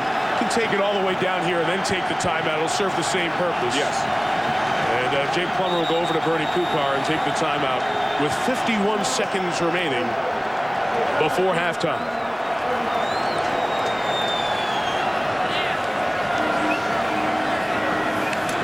Chance to remind you that after these 51 seconds, Chris Berman standing by in the high-definition studio back at the World Headquarters for the Toyota Halftime Report.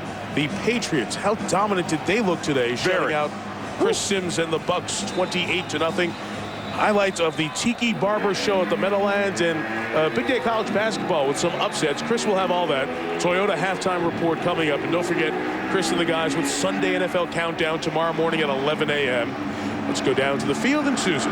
Well, Mike, 2 teams playing for different reasons, but can you tell which team is the one trying for a playoff berth? Jake Plummer earning that snake nickname, but it seemed as though he's only had 1 receiver. Rod Smith, always open, becomes the 3rd player ever with 9 seasons of 70 or more catches. Willis McGahee, coming off his worst outing of the season, has the only touchdown of the game, and Eric Moles back in the lineup after a 1-game suspension has been a huge part of the game plan, but the Bills are up in this one. And Susie, the worst red zone defense in the league this year in terms of touchdowns, trying to rise up again on 3rd and goal. Plummer throws, it's up in the air, and it is caught for a touchdown by Rod Smith. London Fletcher deflected it in the air, and as Susie told you, it has been Smith, the only one now. The side judge and back judge will have a conversation. They're not sure of this. And we'll see a replay and see what happens. Troy Vincent has come away with the ball. That was great concentration by both Troy Vincent and Rod Smith. Okay, the ruling on the field seems to stand as a, well, perhaps as a touchdown. Let's see. Ruling on the field is a touchdown. Thank you. So for the moment, it is 7-6, and I'm sure a quick look at the replay here for Buffalo. There's the deflection by London Fletcher. It goes high in the air. Smith grabs it, and it looks like both feet were down and not a knee down first. Out of bounds, and the touchdown was called. Buffalo does not look like it's going to challenge. And Jason Elam, who missed the 3rd extra point of his career last week when he thought Baltimore was going to challenge a ruling on a touchdown, able to knock it home there and square the game at 7. Simultaneous catch. I guess a tie goes to the offense because Troy has it, Rod has it, got both feet in and 2 knees, so got to be a touchdown for the offense. It's so interesting as you look at this. I mean, you could argue control. He has both points of the football. The football is not moving. Right. I guess you could argue, I mean, it'd be a moot point now since they've already kicked the extra point, but you could have argued control. Did a great job. Troy Vincent did a great job going in there battling for that football, but Rod Smith, once again, finds himself in the middle of making a play for his offense. And really, Denver had 6 chances on 1st and goal, and Buffalo did a terrific defensive job, almost able to knock that away and not get anything. It was one of those that the first look on the replay it was close, and you're kind of surprised from a timeout standpoint that Malarkey just didn't challenge it, just for the sake of giving yourself a little bit of hope there. Well, inside of 2 minutes, right, obviously, right. It goes upstairs. So obviously they thought it wasn't worth challenging, but looking at it again. Looking at it again, yeah, definitely. It could have warranted an extra look. Todd Sauerbrunn will come out to kick off.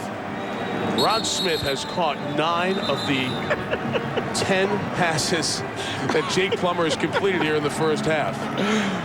I would have never guessed it, Mike, if I'd have been at home and you would have called me and said that Rod Smith would have 9 catches in the first half. I would have never believed it. Never. Sterling, he keeps catching and catching and catching. His 75 now, or 77 on the season. Yeah, he always finds a way to get open. Yes, he does. And like I said, everything starts with Rod Smith. When they run the football, they try to run it at him. He's the crack guy. Like to bring him in short motion, to use him to wham on defensive ends and linebackers. But when they throw the football, he is the workhorse. He is the old school go-to guy because he can get deep, go across the middle. All the routes that you've seen him run tonight, that's what makes him special. 43 seconds, 2 timeouts left for Buffalo. A very good kick return group. It will be picked up on the bounce by Terrence McGee, looking for a slot to cut it up, and he takes it to the 33-yard line. We see what the Bills will do with the last 35 seconds. We remind you that you can get yourself ready for Monday Night Football with Monday Night Countdown, 7:30 Eastern on ESPN. Then at 9 Eastern, Brett Favre and the Green Bay Packers take on a Baltimore Raven team that, as Broncos fans know, really can still give you fits defensively. Be Monday night, 9 Eastern, with Al and John on ABC, home of Super Bowl 40. So let's see how Buffalo approaches it.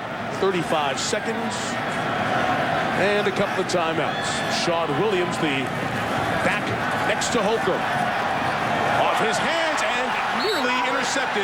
It hit the ground before Al Wilson could squeeze it. That would have been disastrous for the Bills. It's a situation where you can let Kelly Holcomb throw the football. You just short-armed it, and then Al Wilson, with a lot of tape on his broken finger or hyperextended finger, couldn't come up with the catch. But that right there, ladies and gentlemen, would have just about done it for the Bills, I believe, tonight, as well as they have played. That speaks to what you were talking about earlier, a very fragile psyche for a team, expecting the next shoe to drop so often. 2nd and 10. This Holcomb throw is hauled in by the veteran Moles, yard shy of the first down. And with 20 seconds left, the Bills will keep going here, not using the timeout. Probably will only have 10 seconds left after this. Will sneak for the first down by Holcomb. Now they got to stop the clock if they are going to even bother here. And a flag probably going to come on Buffalo. Wow. I believe that was Valerio again. No, Mike. It can't be on the offense. They just got completed a nice play on 2nd down, 3rd down, good call, quarterback sneak. They're going to set themselves back with another penalty. But staying true to their form all season, this is the one thing this football team talked to us on Thursday, and this is what they talked about. We take 2 steps forward and 5.5 steps back. I saw Valerio give that shove. Number 58 of the offense. The first down was made. We'll mark off 15 yards. It will still be first down. So, well, let's take another look at that. I think that may be his 4th or 5th flag. Wow. Here in this first half. It's a quarterback sneak. Okay, that's what it was. He got a great acting job. A great acting job, too, Mike. Well, we know a lot of former football players take a career in wrestling afterwards. Ebenezer Ekibon has shown the ability to act out the moment there. Ekibon, as the Bills have now taken that timeout, they're backed up after the flag, now near the 30-yard line with just 9 seconds left. Ekibon, one of the 4 defensive linemen for Denver from the Cleveland Browns, coming in 3 different sets of acquisitions, 2 trades and 1 free agency signing. Ekibon and Michael Myers came over in the trade for Reuben Drones. But Ekibon was the only guy that Mike Shanahan wanted. And then everything else with the trade to Reuben Drones and the money Courtney Brown staying in Cleveland or being able to move on. All of that transpired, but Mike Shanahan had eyed Ebenezer Ekubon for a very long time. Going back to his Dallas days. Yes.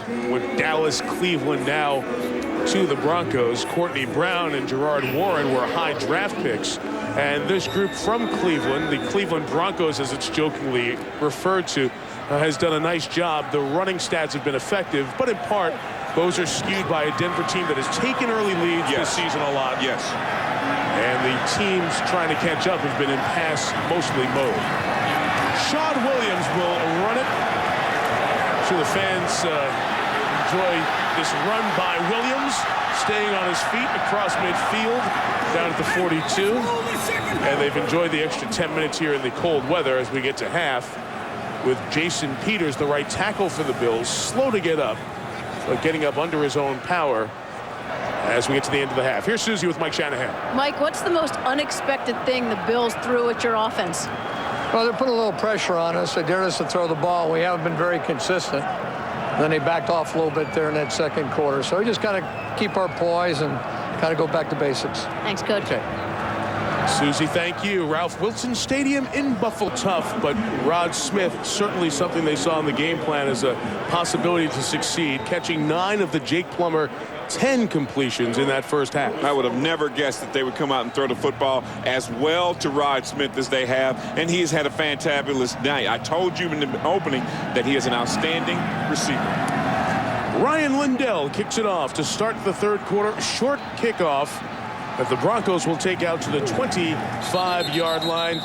Very impressed as Trevor Price, who's wired for sound, been tonight with the wide receiver on his team. Ain't nobody in the NFL cover the old man. Yeah, nobody.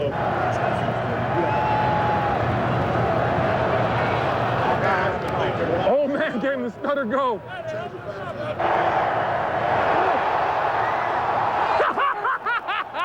The old man! The old man! Trevor having fun. That's the nickname they use, the old man, for the man thus far, Rod Smith. There you see Trevor Price's stats, 4-time Pro Bowler. We had offsides on the kickoff on the Bills. Denver's going to take the short kickoff at the 25-yard line and advance at 5. That was the new rule that was added this year. I was wondering why they would decline it, because it's a 5-yard automatic walk-off. From where, spotted the reception after where he was tackled. Has not been the best night for the officiating crew thus far. It's been a busy night for them. 15 penalties if you add the one that was just incurred by the Bills. Jake Plummer of the Broncos offense back to it. They will start with the end around with Ashley Lilly across the 40 and to the 44-yard line. So Lilly, who has been very quiet tonight, comes out of the gates and gets a Broncos 13-yard first down. Nate Clemens escorts him out of bounds. Did a good job, though. It was a run. That's all we've been looking for from the Denver Broncos, is a run.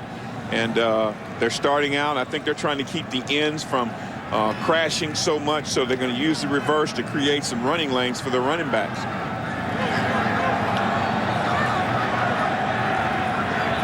Jake Plummer, 29-11 in his 40 starts for the Broncos. Throws incomplete, intended for Smith. Terrence McGee there on coverage. We mentioned earlier McGee, the corner, is a player who made it to the Pro Bowl last year because of his kick returning duties, but within that Pro Bowl over in Hawaii was able to cover some of the top receivers. Always use an extra defensive back at the Pro Bowl. And he has really inspired himself, if not this year, it won't happen, but down the line to become a returner to the Pro Bowl, not as a returner, but as a corner. Exactly, and I think that's important too, Mike, for confidence. Again, the Broncos go empty as Tatum Bell is at the top of your screen, and Plummer comes right back to Putsier, or rather Stephen Alexander, the tight end, at midfield. We'll give him about 6 yards. Give me your assessment of Jake Plummer in the first half. I thought the 2 balls he threw over the top, 1-2 Jeb Putsier and 1-2 on the stutter go or the circle go to Rod Smith, were the 2 of the best throws I've ever seen as a football player or an analyst. I mean, he did a great job of getting the ball out of his hands. I just think that he's dropping back to throw it way too much to be effective. 3rd and 3 for the Broncos. same exact look as the last play, crossing underneath the tight ends and able to get it this time to Putsier. And with his forward progress marked, it'll be a first down at the Buffalo 44. There's something of that formation that Denver likes. They have shown it multiple times here tonight. Yes, they have. And Jake Plummer does a great job of setting the launch point for his left tackle. Watch him set the launch point, step up, got himself a completion right here, throws a nice ball. The tight end's able to cradle it, protect it, catch it, and get ourselves a first down. Putsier has been very good of late. 21 receptions in the last 8 games coming into tonight. He's added a few here. And Anderson has not had much going tonight. 8 carries for about 31 yards. You know, it's a story that has been told so often. Mike Anderson's very circuitous route to the National Football League, a couple of college stops, and then his time as a Marine, his 4 years, and then finally getting the opportunity after his days at Utah to come to the NFL. Gets the 1,000-yard season, has had to wait behind so many people for a variety of reasons. Always seems like they are presenting the job to someone else. Yet Mike Anderson defines himself as indispensable in this Denver offense. Guy that can play both fullback, tailback, guy that can run it and catch it, although Jake misses him right here. And we'll have 3rd and 10 coming up. Go back to that Anderson rookie season, 1,487 yards, setting the Bronco rookie record. And then with Terrell Davis and Clinton Portis, he was moved to fullback, had a groin injury plus a suspension, so he missed all of the 2004 season. Then 2005, able to come back. He shares the role with Tatum Bell, and he's closing in on 1,000 yards, although it's been a slow crawl the last couple of games. Yes, it has. Very slow crawl. He's out. Tatum Bell in for 3rd down. Plummer throwing the deep ball. Lally locates it and brings it in at the 5. Ashley Lally created the contact with McGee. Nobody can get footing to turn around. A beautiful 40-yard reception by Ashley Lally. Mike, I do a great job of coaching in the offseason, and watch him use his speed, but watch where this ball is thrown. You feel and you fall. It is a beautiful throw and an outstanding catch, because there's nothing the defensive back can do when you catch it over your outside shoulder. So for all the young receivers out there that I've been trying to teach, that was a textbook catch of the fade route. And that is Ashley Lally, the deep guy. Career average of 18 a catch. His first catch of the night was 40. Puts Denver on the doorstep of the lead. And here is Anderson hitting it hard. He brought down at the 1. A fired up veteran Lawyer Malloy in there to make the stop before the goal line.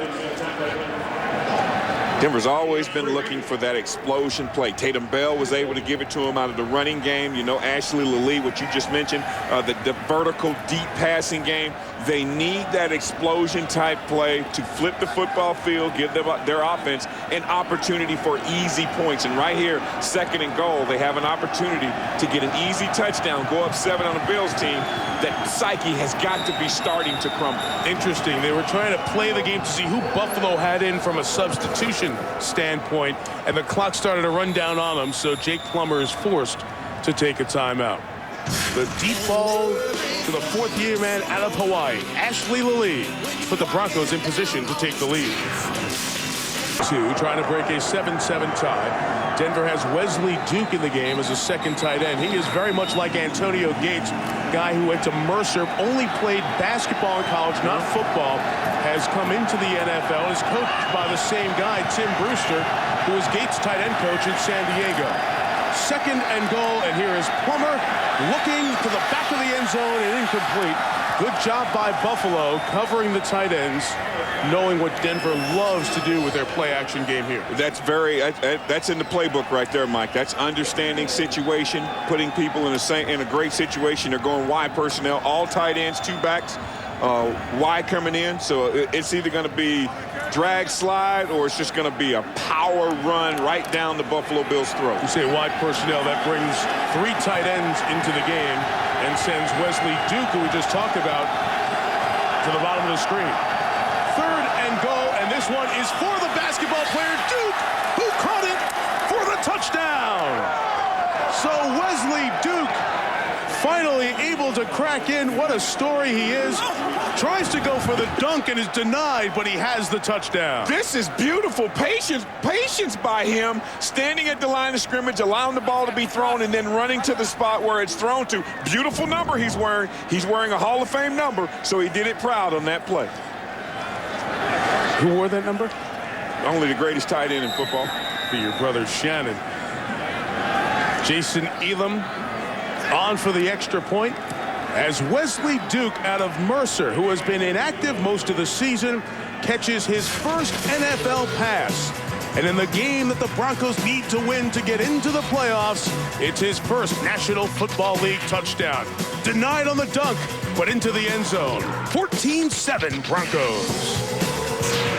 7, the Broncos score here at the top of the third quarter. So they put back-to-back drives around halftime together. And Duke, one of the first plays he was even on the field for all year, the last person you'd expect to come up big, does there. Sauerbrun's kick returned by McGee. Terrence denied at the 25-yard line. Todd DeVos, special teams, led the charge for the Broncos. This ESPN NFL special brought to you by Southwest Airlines, proud sponsor of the NFL and official. Been mostly stuck in neutral since then. Kelly Holcomb for the injured J.P. Lossman. First down throw is caught by Willis McGahee. Turned it upfield. Nice job by McGahee. Gets 14 to about the 39-yard line. I want to go back to a second. We got a penalty marker down as Holcomb was hit hard, and he was rough. Defense at 15 yards to the end of the run. First down. By Trevor Price. Holcomb wincing. The play will take it with the flag across midfield and to the 46-yard line. Trevor should know better than this. I mean, he does a great job fighting through. This could be a little bit of frustration. Been rushing hard. Oh, that's helmet to helmet. That's why that's called. That's helmet to helmet. And it's just you're working so hard to get there, and then all of a sudden you get free, and quarterback throws the football. You just got to somehow, some way, pull off. Remember, J.P. Lossman is the third quarterback tonight, so if something happens to Kelly Holcomb, and the Bills have to take a timeout here, there's confusion in the backfield, which probably not the worst thing for Kelly right now. Shane Matthews, who has not played all season, would be the guy to come in to back up Holcomb. Bills timeout. Shane Matthews, who has thrown 3 passes in the last 3 years in NFL games. Very efficient. 2 for 3. He is back with the jacket on. Holcomb okay after the hit from Trevor Price. After the Buffalo call timeout, 1st and 10 Bills in Denver territory. Little trick here as they get it in the hands of Josh Reed, thinking about throwing, slides on this slick turf and will lose a couple of yards. Again, from the numbers out, very, very slick. Yes. Back to the hit by Trevor Price on Kelly Holcomb.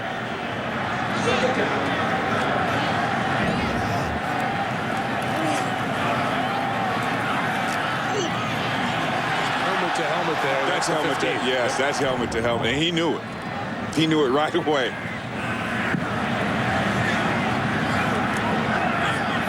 His 9th year out of Clemson, 63 career sacks, loss of 3 on the reverse for the Bills, 2nd and 13.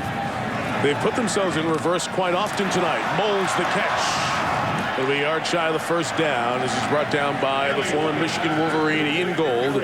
Gain of 12 for Moles, who continues to be, along with Rod Smith, the dominant offensive players tonight. I like the game plan, allowing Eric Moles to get the ball in his hands, yards after the catch. That's the guy he was coming out of college. Allow him to do what he feels comfortable and how he feels he can help this football team win football games, and that is getting the football in his hands as quick as possible and letting him do work after the catch. 305-pound defensive lineman Justin Bannon came in the game here for 3rd and short as Buffalo goes beefy. Fullback Shelton in motion. Here is McGahee. Good move on Champ Bailey. Made Champ think he was going outside. Patiently comes back to the inside. And it's a first down. Nice job, too, as the defensive lineman who came in, Sterling, was on the move. Did a good job getting out in front, leading that play. And that's a good call. Put themselves in a manageable situation. And then Willis McGahee does the rest. He has an opportunity to go outside. It's a corner. He doesn't try and run him over. He uses his athleticism, creates running lanes, creates opportunities, and gets himself a first down. McGahee, who earlier this year called himself the best back in the league, since then has not been. 1st and 10, play action for Holcomb. Another catch for Eric Moulds. They're running the guys deep and clearing out some space for Moulds. Gain of 7 yards. Here's Susie down on the sideline. Well, Mike, I talked to Mike Malarkey at halftime about what is most challenging considering his team is not in the playoffs. And he said it's still trying to improve on every single play. So the most I can ask for them is that they're playing hard, and that they are. But as you guys talked about a lot in the first half, it goes back to that same old thing. They take 2 steps forward and 3 steps back. They've got to get over doing that. And it seems every time, Suze, they're a play away from sustaining a drive. 5-yard false start. 2 men in motion at the same time. Here's McGahee, able to be patient to get the first down, take it inside the red zone to the 18-yard line. Willis McGahee started strong this year. 4 100-yard games in his first 8. Then that comment of the best back in the league. Yeah. 242 yards in the 5 games before tonight. I guess that wouldn't be best back status, but he did a great job there of using his athleticism once again to create an opportunity to gain more yards. He's an excellent yards after contact runner, too. He comes out. Sean Williams comes in to replace him. The fullback, Damon Shelton, lines up to block. And Williams takes it inside the 15 into the 13-yard line. Sean Williams started his college career at Texas Tech, went to Alabama, 4,700 all-purpose yards, and filling a nice role in this Buffalo offense. As remember, Travis Henry and McGahee shared the load last year. That's right. And now Williams has become more of a third down back, and here dinged McGahee has come to the sideline. People can't, they have a lot of talent here, Mike. They have a lot of talent on offense. You just have to get the ball in the talented guys' hands. Lee Evans, bottom of your screen, quiet tonight, 2 grabs, 5 yards. Williams, at the time, Al Wilson came charging in to stop that play before it could go any farther. I mean, a lot of people think that the Buffalo Bills at 4-9 didn't have any talent. They have a lot of talent here, ladies and gentlemen. They have guys that can make plays. The problem is when you, as Susie mentioned, take 2 steps forward and then have a penalty and you're in 2nd and 3rd and 25. There's not a lot of opportunities to get the ball in those talented guys' hands. Josh Reed, Roscoe Parrish in the game, along with Evans and Moulds. That's Parrish in motion, needing to get to the 8. Play clock down to 3 as Holcomb throws, nearly intercepted. That is the 2nd time tonight that Al Wilson, with that busted finger, has been fighting the ball and trying to squeeze it.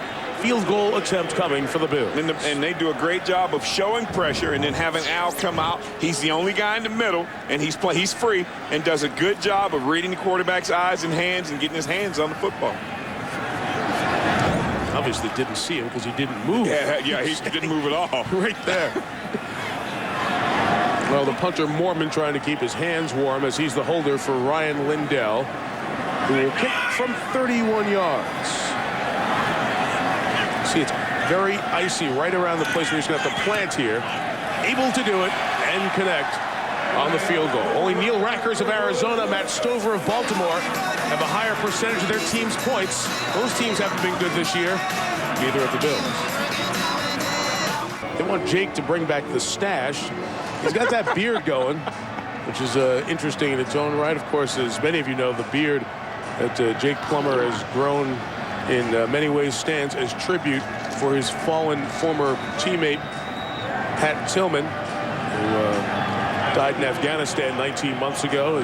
Something that very much affected and touched Jake Plummer.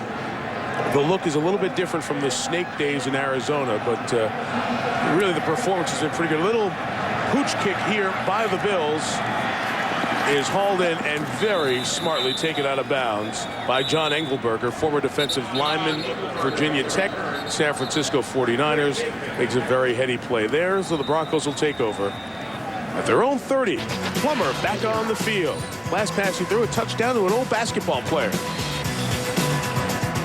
His story again in a second. He's only been active for a couple of games and seen action on a kickoff against the Jets, so he's barely seen the field.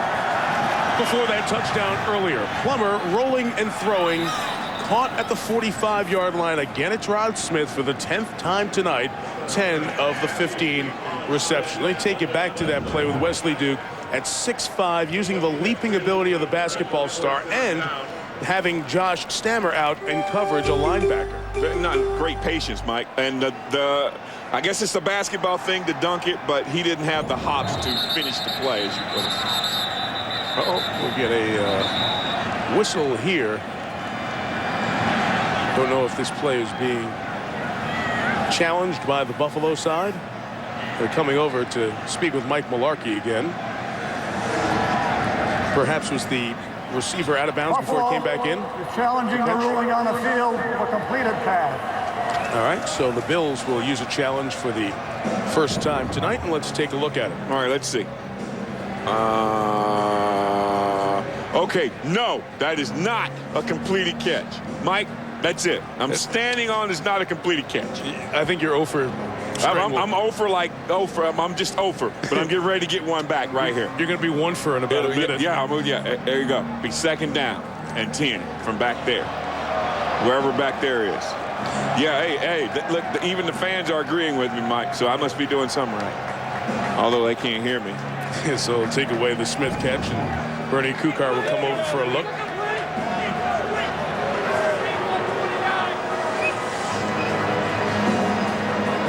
I mean, you know when you're a receiver. No. That you didn't. No.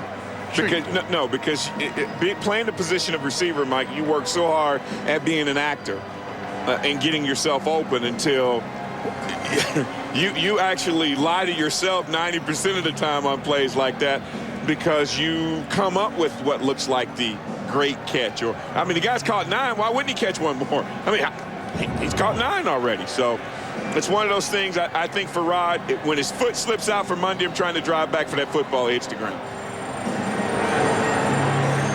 You know, I think receiver brains should be sent to the Smithsonian to be examined, because you're all wired differently. Chris Berman says I'm a laboratory rat, so it has to be a laboratory experiment, so it definitely has to be all the receivers. Kukar calling back the umpire. They'll talk about respotting the ball. It'll be 2nd and 10. Well, how come the Broncos have already moved back to the original line of scrimmage? Yeah, do they know something? That's a great point. That's a great sign when the team that thinks it had the completion has already moved back to the original line of scrimmage at the 31.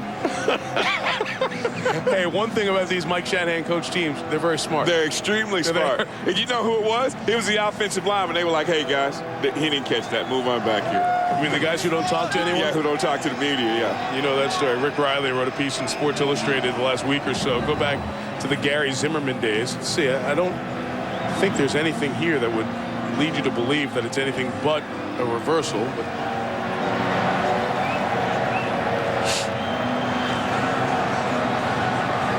But anyway, going back to the Gary Zimmerman days when the silent treatment was given and offensive linemen are fined for their comments to the media. And when they do have to send somebody to talk, they send the young guy, George Foster, out to talk for the group because he gives the worst quotes. That's beautiful. And he gets fined for talking. After reviewing the play, the ball hit the ground and was moving. It's an incompleted pass. There will be 2nd down and 10 at the 30-yard line at the Denver hash mark.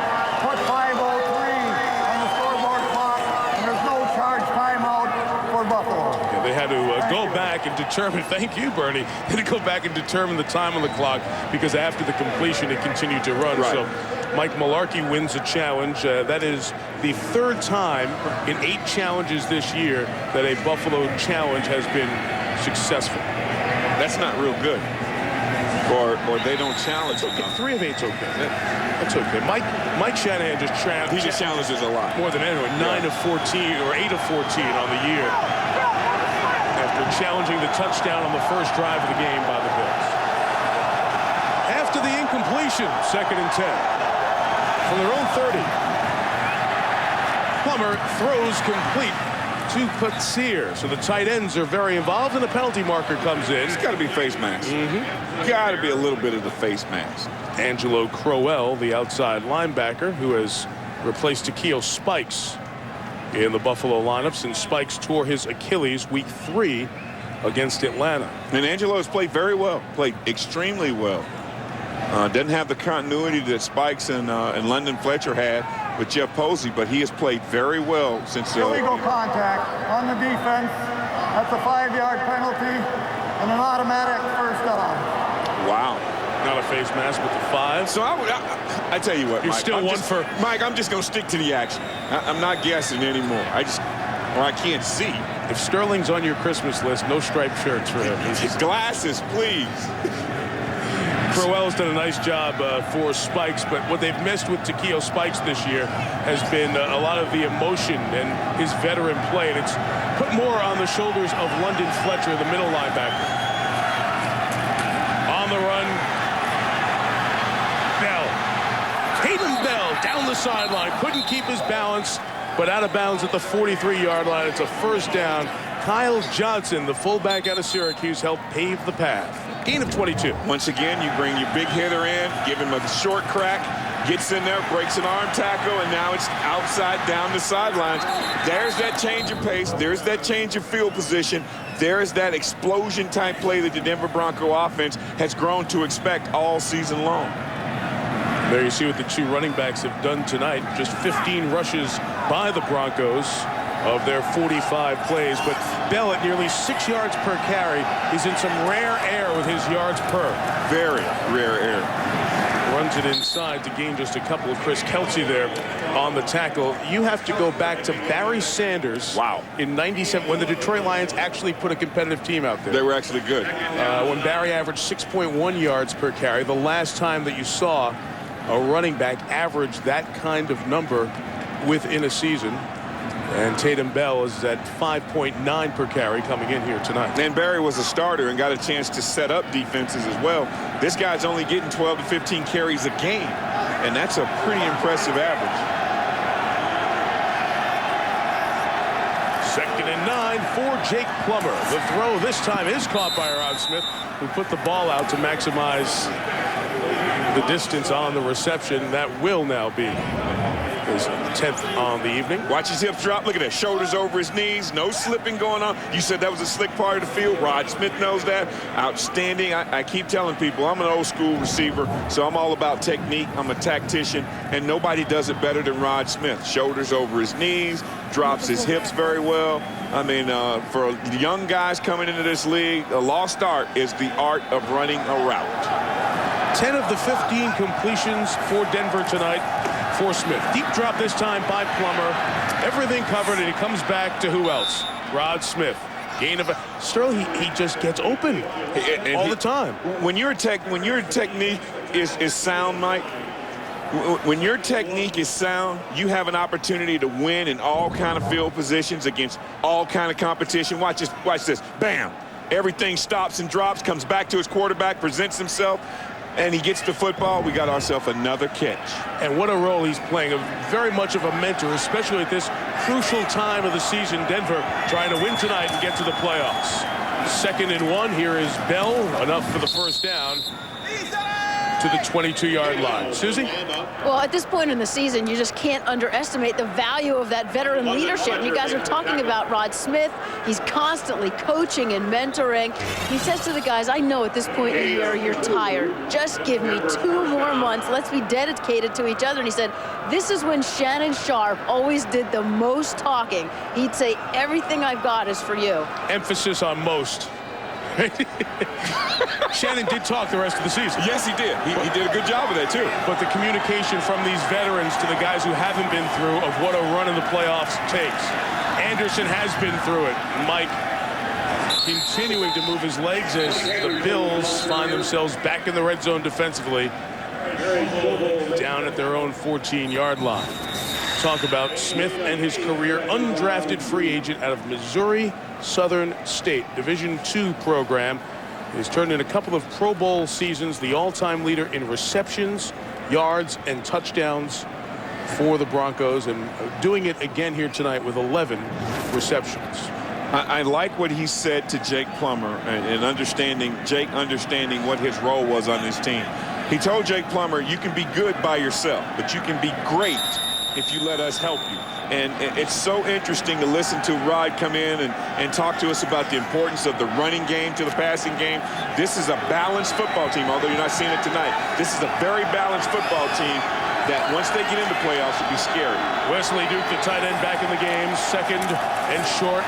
Anderson attacks the hole, has the first down, the 11-yard line. This is just the third offensive possession of this third quarter. Denver took the opening kickoff for the half, moved it downfield for the touchdown.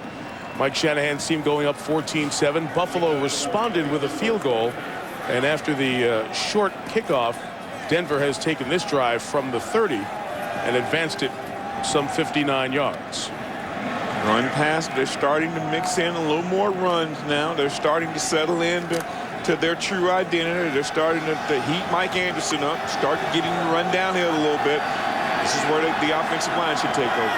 Cecil Sapp in the game as the lead blocker. Anderson to the right side, bounces it to the outside, and takes it into the end zone. Did he have possession? It's a touchdown. Anderson was fumbling the ball as he was going across the goal line. This will be an interesting look at the replay, but if it stands up, the Broncos have scored again. Offensive line taking over. Mike Anderson showing patience. Great block by the outside receiver, Ashley Lilly. And, yeah, that's a touchdown. It'll be good, yep. So Anderson will be credited for his 10th touchdown on the season, and Denver has scored on 3 consecutive possessions. Running out the clock. When you can't stop the run, you do not have an opportunity to rush the passer, and the Denver Broncos are starting to heat up the running game. Jason Elam, who has 2 points tonight, adds a third. He's over 100 on the season. First time in the history of the National Football League that a player has had over 100 points 13 consecutive seasons. Elam gets there after the touchdown run by Anderson. Outstanding patience, Mike. Gathers himself, and now just a little burst, a good stiff arm. Got himself up for the touchdown. I mean, just nice patience. Ashley Lilly with an outstanding block at the point, a wide receiver at the point of attack, and Mike Anderson is as good a finisher in this league as there is. He is so lucky. Yes. Because that was about a half yard away from being a touchback. Because yes, it was. As he was extending the ball across the plane, it hits the arm of McGee, the defensive back, and then comes out, and a fumble out of the end zone there would have been a touchback. Those numbers are scary. 21 rushes, 89 yards the last 3 games, 57 yards tonight. Those numbers are scary, and it's not just him, though, Mike. It's the opportunities that he needs. Unlike Tatum Bell, Mike Anderson needs carries to get himself going, to set people up and be able to read blocks. He needs to be featured a little bit more for this running game to get back on track. Remember the numbers at halftime, Sterling, where the pass-run ratio was 11 runs and I think about 22 passes. Well, in this quarter, Denver has been almost balanced in their play selection, and this is exactly why Jake Plummer is getting the talk of having one of the best season of his career. MVP? No. MVP. There's some people out there thinking he might be it. Do you think? No, I don't think so. Yeah, I've heard the conversation. But there are people. I don't think so. He's had a terrific season. It's not being disrespectful, but these 13-0 guys over in Indy, it's going to be hard not to give them awards. McGee brought down to the 31, and a marker comes down as part of the return. Keith Burns, the special team captain who was out for a week for Denver, back in the lineup, makes the play. Of the return team during the run back.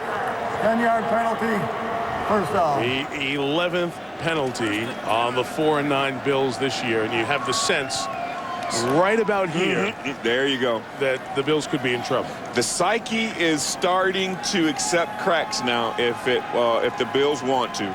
They're primed and ready for their psyche to take a hit. The Denver Broncos just drove the football down the field on them. Great balance, run pass mix, got themselves a touchdown. Up 11 right now with 12 seconds to go. Let's see how the Buffalo Bills offense responds. McGahee is the tailback. Holcomb, 5 options to throw. Moles in the middle, dropped the ball. Wow. Moles just trying to settle in there at the 40. Would have had a big gain. Well, second down and probably one more play here in the third quarter. Got himself open. Got himself in a hole. Kelly Holcomb did a great job setting setting the launch point for his tackle, stepping up in the pocket, giving his receiver an opportunity to come up with a catch, and those things happen. Though, you know, it's a drop, and you're never going to get that pass back. You are all wired differently. Yeah, we are. Yeah, we are. 2nd and 10. Bills go to their 3 receivers. Come down to McGahee. Champ Bailey had the coverage on the back end. Michael Myers off the defensive line. Fans a little frustrated as it gets colder and later, and the 4th quarter is around the corner. Denver scores 2 touchdowns and leads by 11. Saturday night ESPN NFL special with Susie Colbert and Sterling Sharp. Mike Tirico. Denver 21, Buffalo 10. A Bronco win here tonight. They will clinch a playoff berth in the AFC and could clinch the West if San Diego loses to Indianapolis tomorrow. That could happen. In Indiana. That could happen.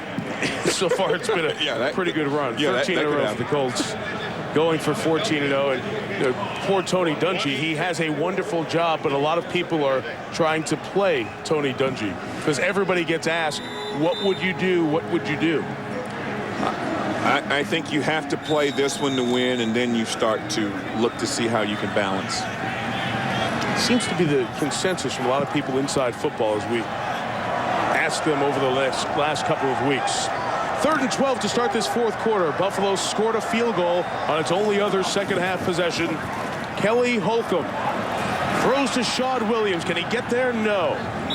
Al Wilton doesn't miss many opportunities to tackle. And the 3-time Pro Bowler helps take the Bills' offense off the field. So Brian Moorman will come on to punt. The Bills wrap up their season at Cincinnati against the Bengals and at the Jets. They have not won a road game this year. Moorman boots it away. Charlie Adams slides down. Ball came out at the 30, and I think Denver was able to come back and get it. It's the man who's the special teams captain we just talked about, Keith Burns, with a huge recovery for the Broncos. Down to Susie. Well, Mike, here's what happened today in that playoff picture. 2 of the league's top 4 rushers going at it. Kansas City against the Giants. Larry Johnson gets things going with the 1-yard TD run, and the Chiefs are within 3, but it was the Tiki Barber show. He capped a 220-yard day with a 20-yard touchdown. The Giants win 27-17. So the Giants take a stronghold on that NFC East, and with the KC loss, well, now Denver in a much better position to clinch. That's right, Susie. As we mentioned, San Diego, if they lose at Indianapolis and the Broncos can hold this 11-point edge, the Broncos will be the West champs. Tatum Bell on the pitch. He will lose a yard on the play. Aaron Schobel has been quiet tonight off the end to make the tackle. So here is that AFC West story. You see KC with a loss at 8-6.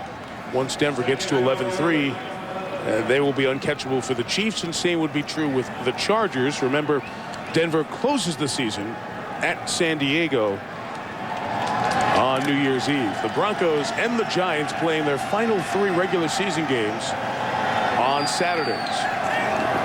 We'll see the Giants and Raiders on New Year's Eve night in Oakland. Bell crossed the 30 into the 33-yard line. I can't wait to see you on New Year's Eve. In Oakland. Oh, I can't wait to see Oakland on New Year's Eve. Oh, that'll be interesting. Yeah. The Broncos will see the Raiders to wrap up the season at Invesco Field at Mile High, where Denver's got a great run going. It's so important in the playoffs. That home field advantage in Denver for the Broncos to get the home playoff game and the week off because of the number 2 seed would be huge, and they can control their fate regarding that no matter what Cincinnati does. If the Broncos win out, they're the 2 seed behind Indianapolis. Here it's 3rd and 6. Plummer hit as he throws. Can Bell make a play? Absolutely. First down across the 40 to the 43.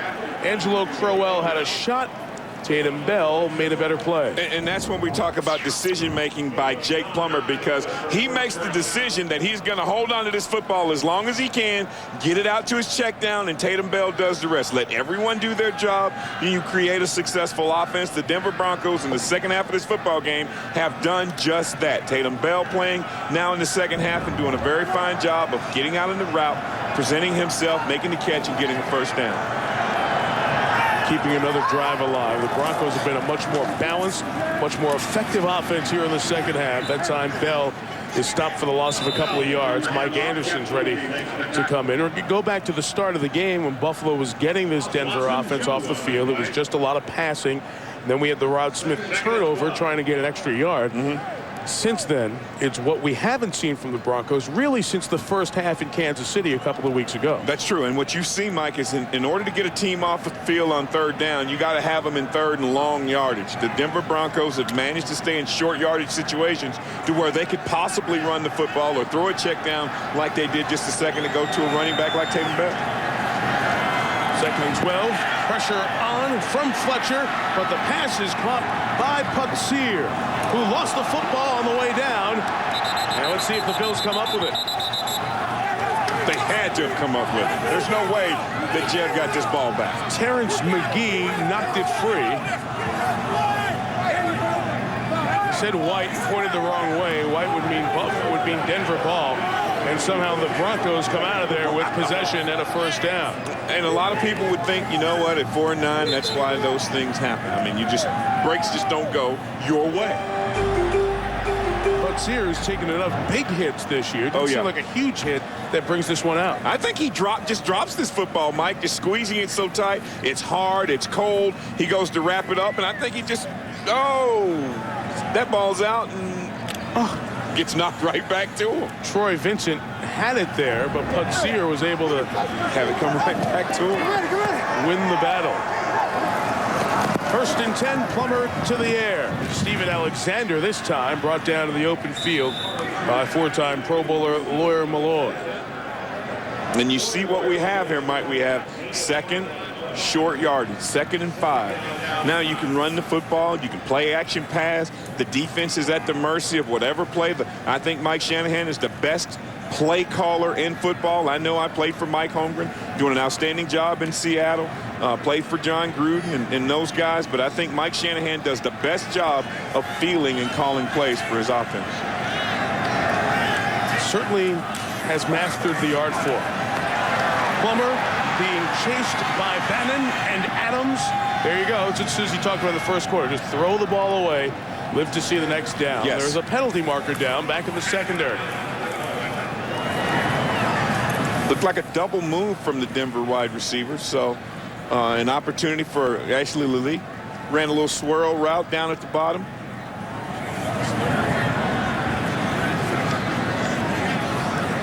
I think they're cold again, Mike. Huddling up. There is no illegal contact. The quarterback was out of the pocket. No fall. Let me remind you that this double coverage weekend of the NFL on ESPN continues tomorrow night. Mike Patrick, Joe Theismann, Paul McGuire warmly waiting in Chicago for Urlacher and that great Bears front seven, which wasn't great last week, taking on an Atlanta Falcon team that certainly had to notice that Tampa Bay was shut out. Yes. The opportunity to make an even bigger step. Huge playoff implications tomorrow night. Game time after prime time. Prime time 7:30 Eastern. And then kickoff just after 8:30. And Susie will fly to Chicago and join the guys there for tomorrow night. 3rd and 5. Here is Plummer throwing to Anderson, who made Crowell miss, but cannot get past the second tackler, Ryan Denny, with the stop. And we'll have fourth down. Decision for Mike Shanahan and the Denver Broncos. Does he go for it? There's a picture of Paul McGuire, the great Bills punter, who Brian Moorman slid partially out of the record book last year. Wow. You come in, it's the Paul McGuire entrance to the press box. I saw that. And you did stop and genuflect on the way. I yes. really did, yes. Yeah. Paul's name on one entrance, and then Van Miller, the great legendary voice of the Bills. So good to see Van here tonight. His name at the other entrance. All right, 4th and 1. Bills must come up with a stop here. They go empty in the backfield. Plummer keeping, and it looks like he has enough for the first down. He certainly does now, sliding up to the 26. You know, there was a stop earlier by the Bills on 4th and 1. It was the first time all year that the Bills stopped a team on 3rd and 1 or 4th and 1. They were the only defense in the league not to do that. They did it earlier, didn't do it where they needed to there. Just like kicking a team when they're down, don't you? I just read facts, sir. Yeah, it was. And that, you know, which was a very scary statistic on 3rd and 1, 4th and 1. You can't get off the field at least once during the year. Well, they've killed that bird. They've gotten off the field on 4th and 1. So the Broncos keep this drive alive. Tatum, Bell. London Fletcher makes the tackle. He's made so many tackles over these last 5 years. And tackles are such a nebulous stat because you could overcredit people on tackles. Oh, yeah. You know, was he fully in the tackle, solo tackle? Look, London Fletcher's involved in a lot of tackles, doesn't miss many of them. And where would the Bills be without his performance this year? Does a great job of quarterbacking that defense, putting everybody in a situation that they need to be, and playing out the season, Mike. A veteran playing out the season. Never been to the Pro Bowl, but what he's done on and off the field in terms of leadership with his Bills team this year, one of his stronger performances. Bell finds a crease, gets inside the 20.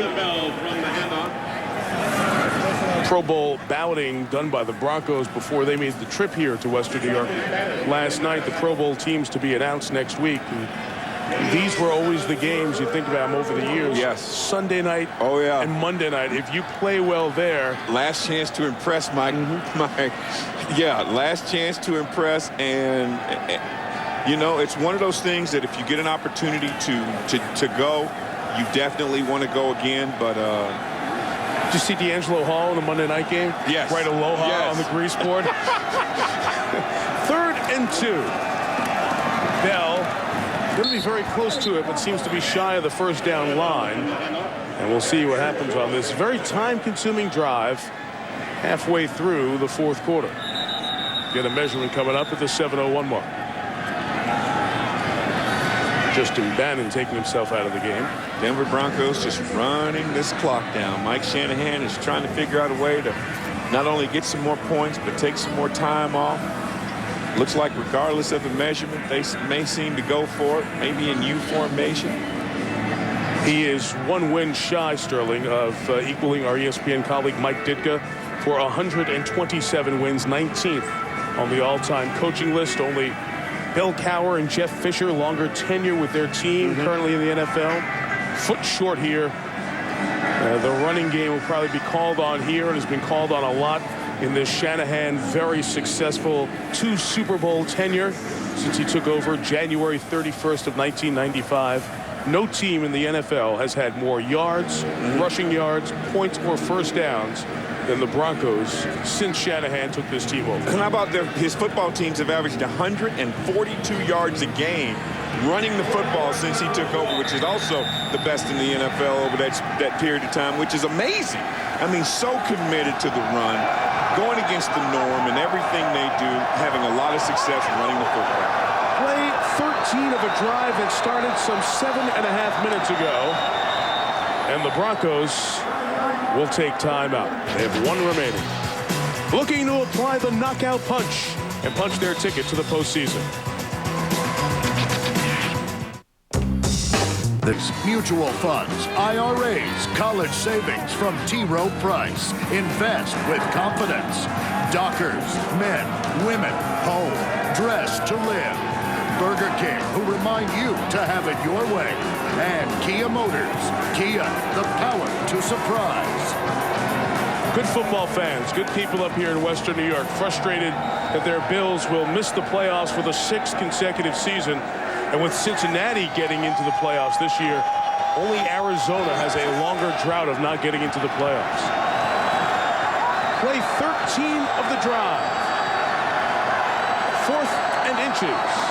That is Anderson for the first down, just shy of the 15. So the drive stays alive, and we get a SportsCenter 30 at 30 from Scott Reese. All right, Mike, earlier today, the Patriots took their 4th AFC East title in 5 years, beating the Bucs 28-0. Tom Brady, 3 touchdown passes, including that to Tom Ashworth. And Wayne Gretzky taking an indefinite leave as coach of the Coyotes, returning to Canada to be with his mother, who has lung cancer. Associate coach Rick Tocchet, head coach on an interim basis. These stories and more on SportsCenter after football with Neil Everett and Scott Van Pelt.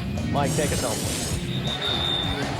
Thank you, Scott. Of course, ESPN News never goes off the air with full coverage. 6:11 left. I don't know if Malarkey is challenging the spot here. Buffalo is challenging the ruling on the field of a first down. All right, so challenging the spot with 6:11 left. This worked against Denver once this year. I don't think it's going to work against them here. Be right back.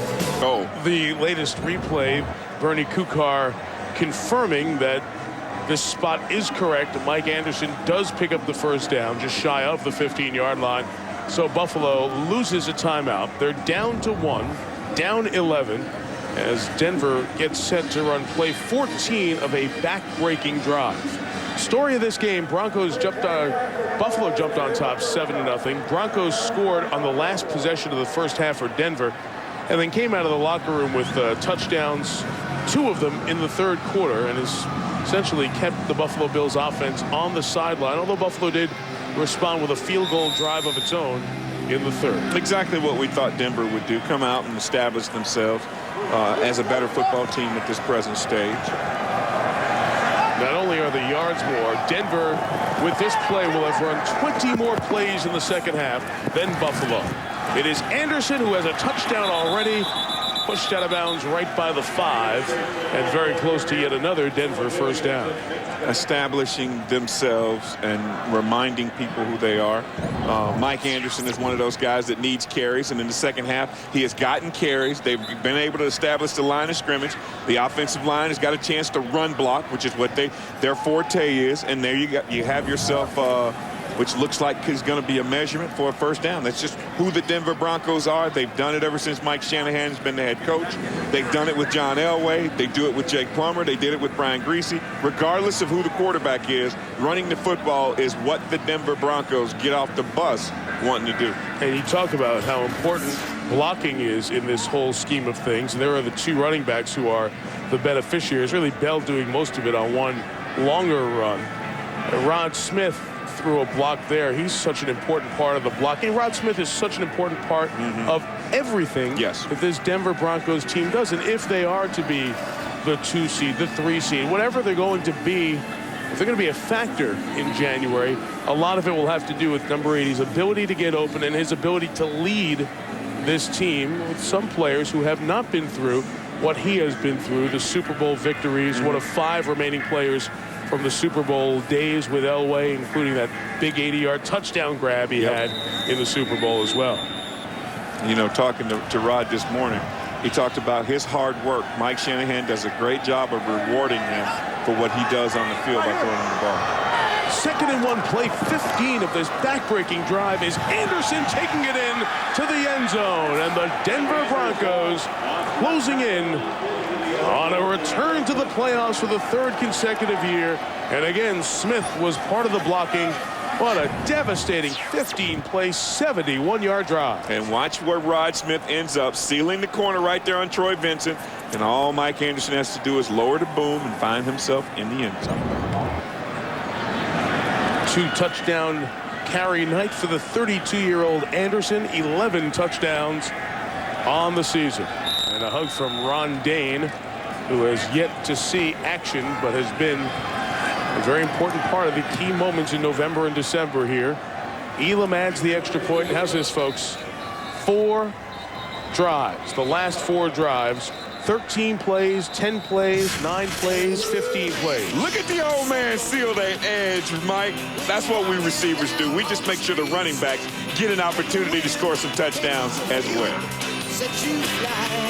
Van Pelt and Neil Everett settling in for SportsCenter. The team that's won 3 of the last 4 Super Bowls, sending a message. We'll look ahead to the must-win games Sunday and a fight after a fight in boxing. Scott Neal of SportsCenter coming up for you as soon as we're done here at Orchard Park. Tumbling kickoff, not able to be fielded by Joe Burns clearly, but McGee able to make the most of it and nearly take it the distance. Brought down at the 43 by Dominic Spotswood. Sir, you have issues.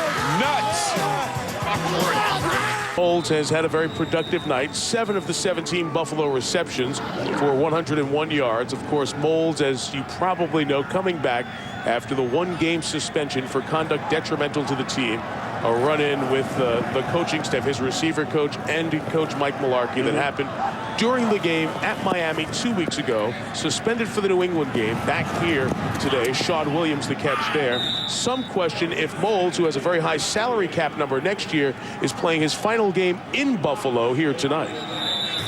For me, that's the toughest thing to have to deal with. You know, it's crossed my mind a couple of times that, you know what, coming out of that tunnel after the game, it could be my last time, and that's something that, you know, every player eventually someday has to deal with, that it could be your last game with that team and organization. And I'm hoping it's not, but, you know, like I said, with free agency and salary cap, and I think with the way things went last week, you never know. Certainly the face of this Buffalo Bills franchise. Yes. The game stopped for a moment as Shawn Williams, who made the reception, is injured and shaken up. They're looking at him, not just the face of the franchise, but behind Andre Reed as the most productive wide receiver in Bills history. Eric Moulds certainly will be a player that a lot of discussion and conversation will go on about over the next couple of weeks. Susie has more. Well, Eric Moulds told me he absolutely wants to be here next year. He wants to be one of those rare guys who finishes his career where he started. It was the mold that was set for him when he got here. Guys like Bruce Smith had been here for 13 years, Andre Reed, 15 years. So now, and all the young guys are asking Eric Moulds, how long are you going to be here? He says, I hope until the end. Susie, it was interesting as we all visited with Eric Moulds, the perspective of what happened last week. You can see from the number of number 80 jerseys how popular he is. And as I said, he's the last link back to the last time the Buffalo Bills were a terrific football team. Yes. And Sterling, that plus what happened last week really makes the Moulds situation one that will help frame what's the future of the Buffalo Bills. That's true. You know, they talk about a big 3 all over this league, you know, the way Peyton and Edge and those guys. How about the big 3 here in Buffalo with JP playing quarterback, with not Eric Moulds playing receiver, but Lee Evans, and also Willis McGahee at the running back position. So it's a situation that Eric Moulds finds himself in, making a catch right here, doing a good job of trying to finish, getting the first down. But, get out of bounds, which he didn't. Keep the clock running. Yeah, Eric Moulds is a special guy, and I think that he is going to meet the Buffalo Bills over halfway when you talk about the money. I don't think the money is going to be an issue. It's whether they want to move on without him or not. And how he handles the next couple of weeks after certainly that coming to loggerheads with the franchise over the issues regarding how many catches or what his issues were with the suspension. Josh Reed gets the first down across the 40 and to the 39-yard line. We talk about face of the franchise and where are you going as a Buffalo Bills team.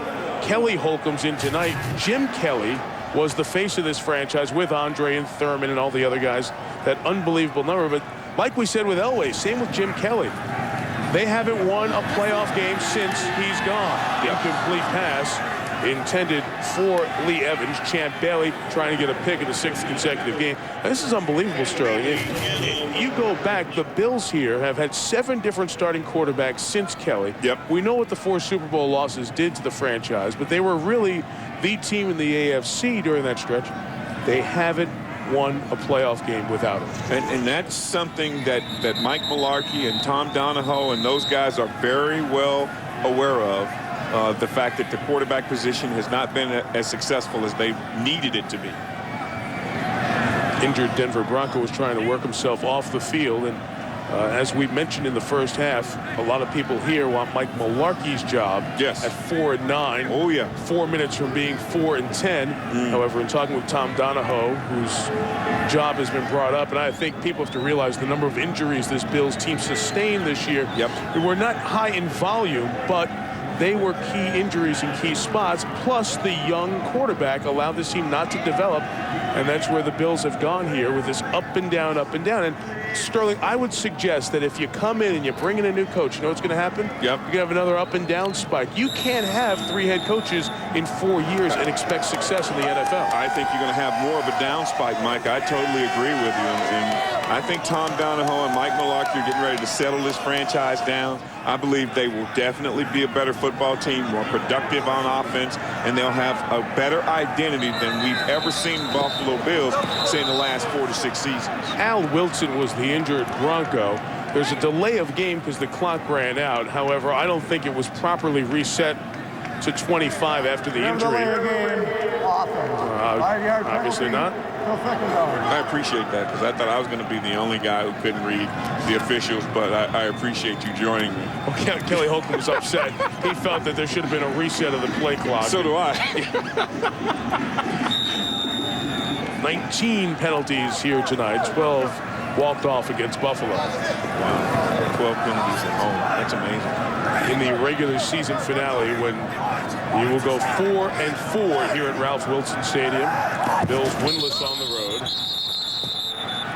The 20th penalty of the night. This Encroachment, 93 defense. Bernie. 5-yard penalty.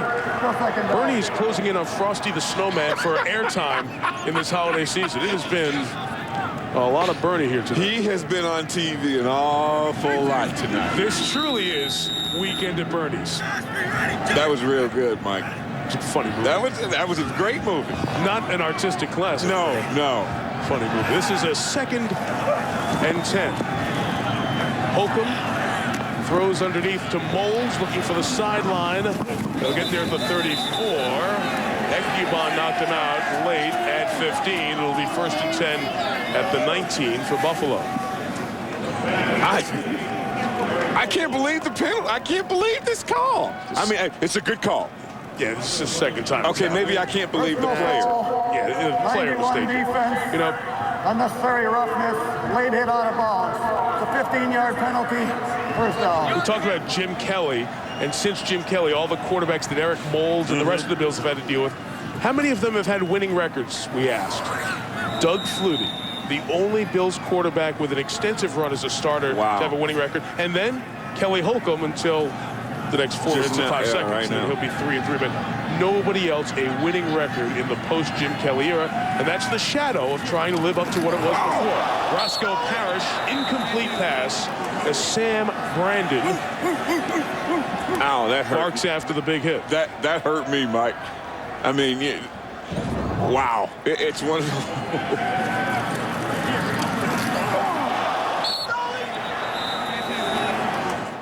Wow. Brandon, 4th-year man out of UNLV, who was a wide receiver in his college days as well. So he must not have been able to catch. Well, that's why he got moved to defense. He couldn't catch. Either that or enough of those hits. No, Mike, he couldn't catch. Oh, okay. That's why he got moved. If he was a wide receiver, he got moved to defense, he couldn't catch.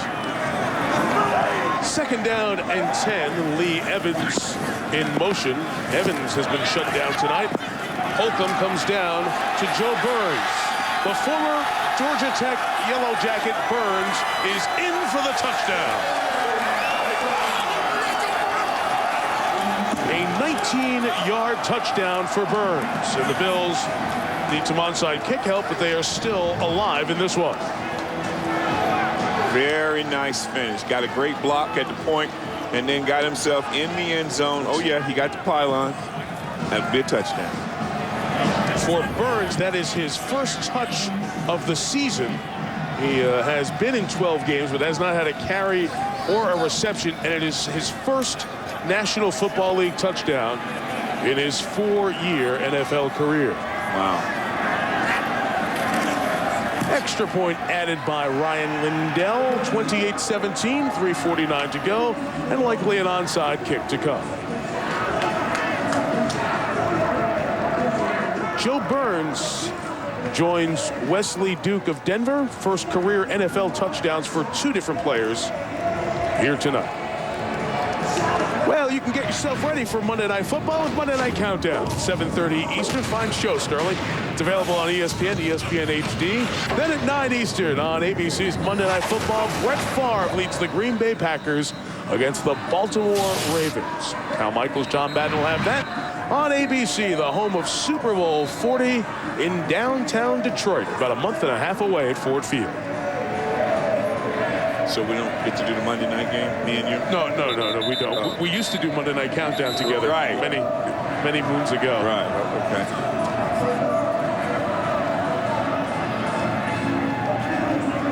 I mean, I'm just trying to be on TV all the time, Mike. I'm sorry. I understand that. Well, let's see if we get the onside kick here. The Bills have more of their ball handlers out there.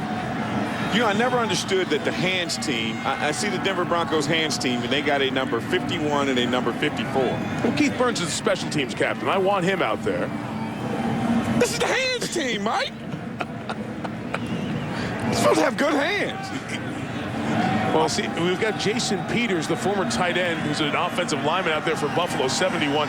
He's out there to road grade some people. Yeah, he get ready to blow someone on up. the bounce. Let's see if Lindell can get that magical bounce. It's in the air, and it is free. Now, did it travel 10 before it was touched by Buffalo, and then who recovers, obviously? I'm getting ready to make a statement here, Mike. This is a statement. Denver ball. Denver has recovered. This is the worst play in football. Because you're talking about an unprotected player. The hands team, you are unprotected if you're on the front line. I'm only saying that because I have been on the front line. And I've had my helmet knocked off in Houston in '92. It's not a good place to be. Now they're doing things like that, like taking big old Jason Peters to road grade. He's not going in there to recover the football, Mike. He's only going in there looking for contact, and usually that's me. He is a former tight end. Okay, I'll give you that. 3:47 remaining here, an 11-point Bronco lead as Denver is just a couple of minutes away from cinching up a playoff berth here in the AFC. Congratulations to the Patriots, who earlier today did that by winning the AFC East. Just a yard there for the run. Trevor Price wired for sound tonight. Boy, he's had some fun this evening. Why don't you stand here and talk to me? I'm Mike. Sing into the mic. Stop me up. If you stop me up, I never stop, never stop. Oh. Hey, help me out. Oh, we got one. Sigmo. Price, one of the remaining players, the rest of the Cleveland Broncos, as they're referred to on the defensive line. The other four guys who've come over from Cleveland last year, and their defensive line coach as well, Andre Patterson. Anderson runs to the 37-yard line. Sterling, if I said to you right now, Denver or Cincinnati behind Indianapolis in the AFC, what would you say? I'd say if Denver ran the football like they did in the second half, Denver. But it'd be interesting to see how Cincinnati plays tomorrow, actually. But Denver they got away from who they were in the first half, and in the second half they got back to the Denver Bronco football that we've grown accustomed to watching in 2005, running the football, play action pass, got a bomb to Ashley Lelie. So I like the Denver Broncos heading into the playoffs. I really do. Bengals watch this game, I'm sure, tonight in Detroit, hopeful that the Bills would keep that first half going as Anderson takes it for another first down. And give them an opportunity, because if the two teams end up tied at the end of the season, Denver has the tiebreaker because they have one fewer conference loss. Right. Cincinnati playing a non-conference game against the Lions tomorrow. They might win now. Yes, Cincinnati might win. The 2-minute warning here in Buffalo as the Broncos ready to send it off to the second season. SportsCenter set decorated for the holidays. Scott Van Pelt, hello, Scotty Van, and Neil Everett standing by, set to serve you SportsCenter. Scott does look like one of those guys in the display on the holiday season. They'll have all the stories coming up, including the fight after the fight at a boxing match the highlights from today in the NFL, recap from the Meadowlands, and the recap from New England. Would you include Sterling, New England, in the Denver and Cincinnati conversation as the second behind the Colts right now? I'll give you one name, Vince Wilfork. That defensive lineman had an outstanding game today at the nose. So definitely, I would say New England is to deal with because they're getting healthy. They're starting to run the football. And ladies and gentlemen, you get in the playoffs, if you can run the football, you have a chance to win any game you play in. And I like any team that can heat up the running game. And New England seems to be playing extremely well right now late in the season. And you really don't want to play the New England Patriots or the Pittsburgh Steelers if they happen to get in, because you know you're going to get 41 runs. And Tom Brady doing a great job for the New England protecting the football. As one of our favorites, Bill Parcells, used to call it, still calls it, the tournament. And Dallas has a huge game with Washington tomorrow after the Giants win. Well, there are very few spots remaining in the AFC tournament. Denver's going in. Cincinnati can wrap up the North with a win tomorrow. New England wrapping up the East with their victory. Denver in the playoffs. If Indianapolis beats San Diego, the Broncos will be the West champs this time tomorrow. 2nd and 5.5, where Denver has completely dominated the clock. 23 rushes for 109 yards as they've been able to close the clock down here in the final minute 40 of this one. Security working on some fool who's made his way on the field. Let me remind you that we'll have ESPN Sunday Night Football tomorrow night as the Chicago Bears take on the Atlanta Falcons. 7:30 Eastern NFL primetime, presented by Miller Lite, gets it started. And then what a big game. Algie Crumpler, Warwick Dunn, and the Falcons. Michael Vick. Vick coming off the injury last week. I know Susie will be heading to Chicago after the game and looking forward to joining the guys for what should be a terrific, high-impact. That's going to be a good one. And a very cold weather game. And contrary to popular belief now, Michael Vick plays very well in cold weather. Well, he won the playoff game in Green Bay. And Lambeau, yeah, he is not afraid of cold weather. So absolutely, I don't think that'll be a factor. I think Warwick Dunn and T.J. Duckett, I think they're going to be that's going to be a really hard-hitting, physical-style football game. Sure. Minute 36 remaining here as Denver gets set to head back home. And Rod Smith, I love what Susie talked about before. He talked about the legacy that he wants to leave here in instilling with these players their last couple of months. Susie, you were talking about how he wants to be remembered like some of the other greats in Denver Bronco history.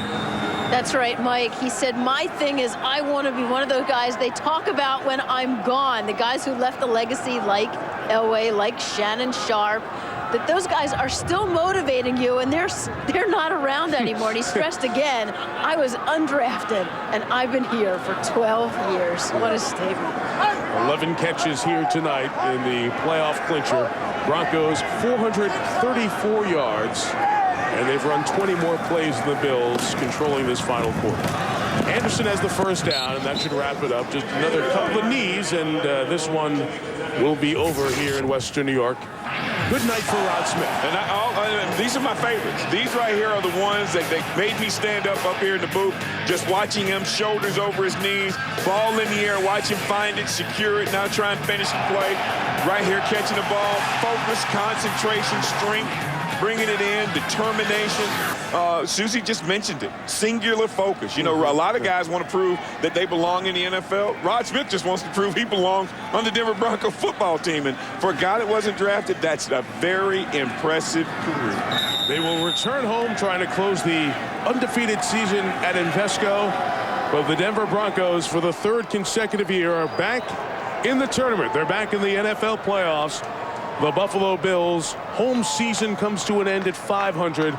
They are 4-4 at home, head to the road to Cincinnati and the Jets on New Year's Day to close out the season. But Mike Shanahan takes the Broncos back to the playoffs, winning by 11 here tonight in Orchard Park. Our final score, Denver 28, Buffalo 17. Merry Christmas, buddy. Merry Christmas. With Sterling Sharp and Susie Culver, Mike Tirico. Thanks for watching this presentation of ESPN, the worldwide leader in sports. Good night from Buffalo, and off we go to SportsCenter.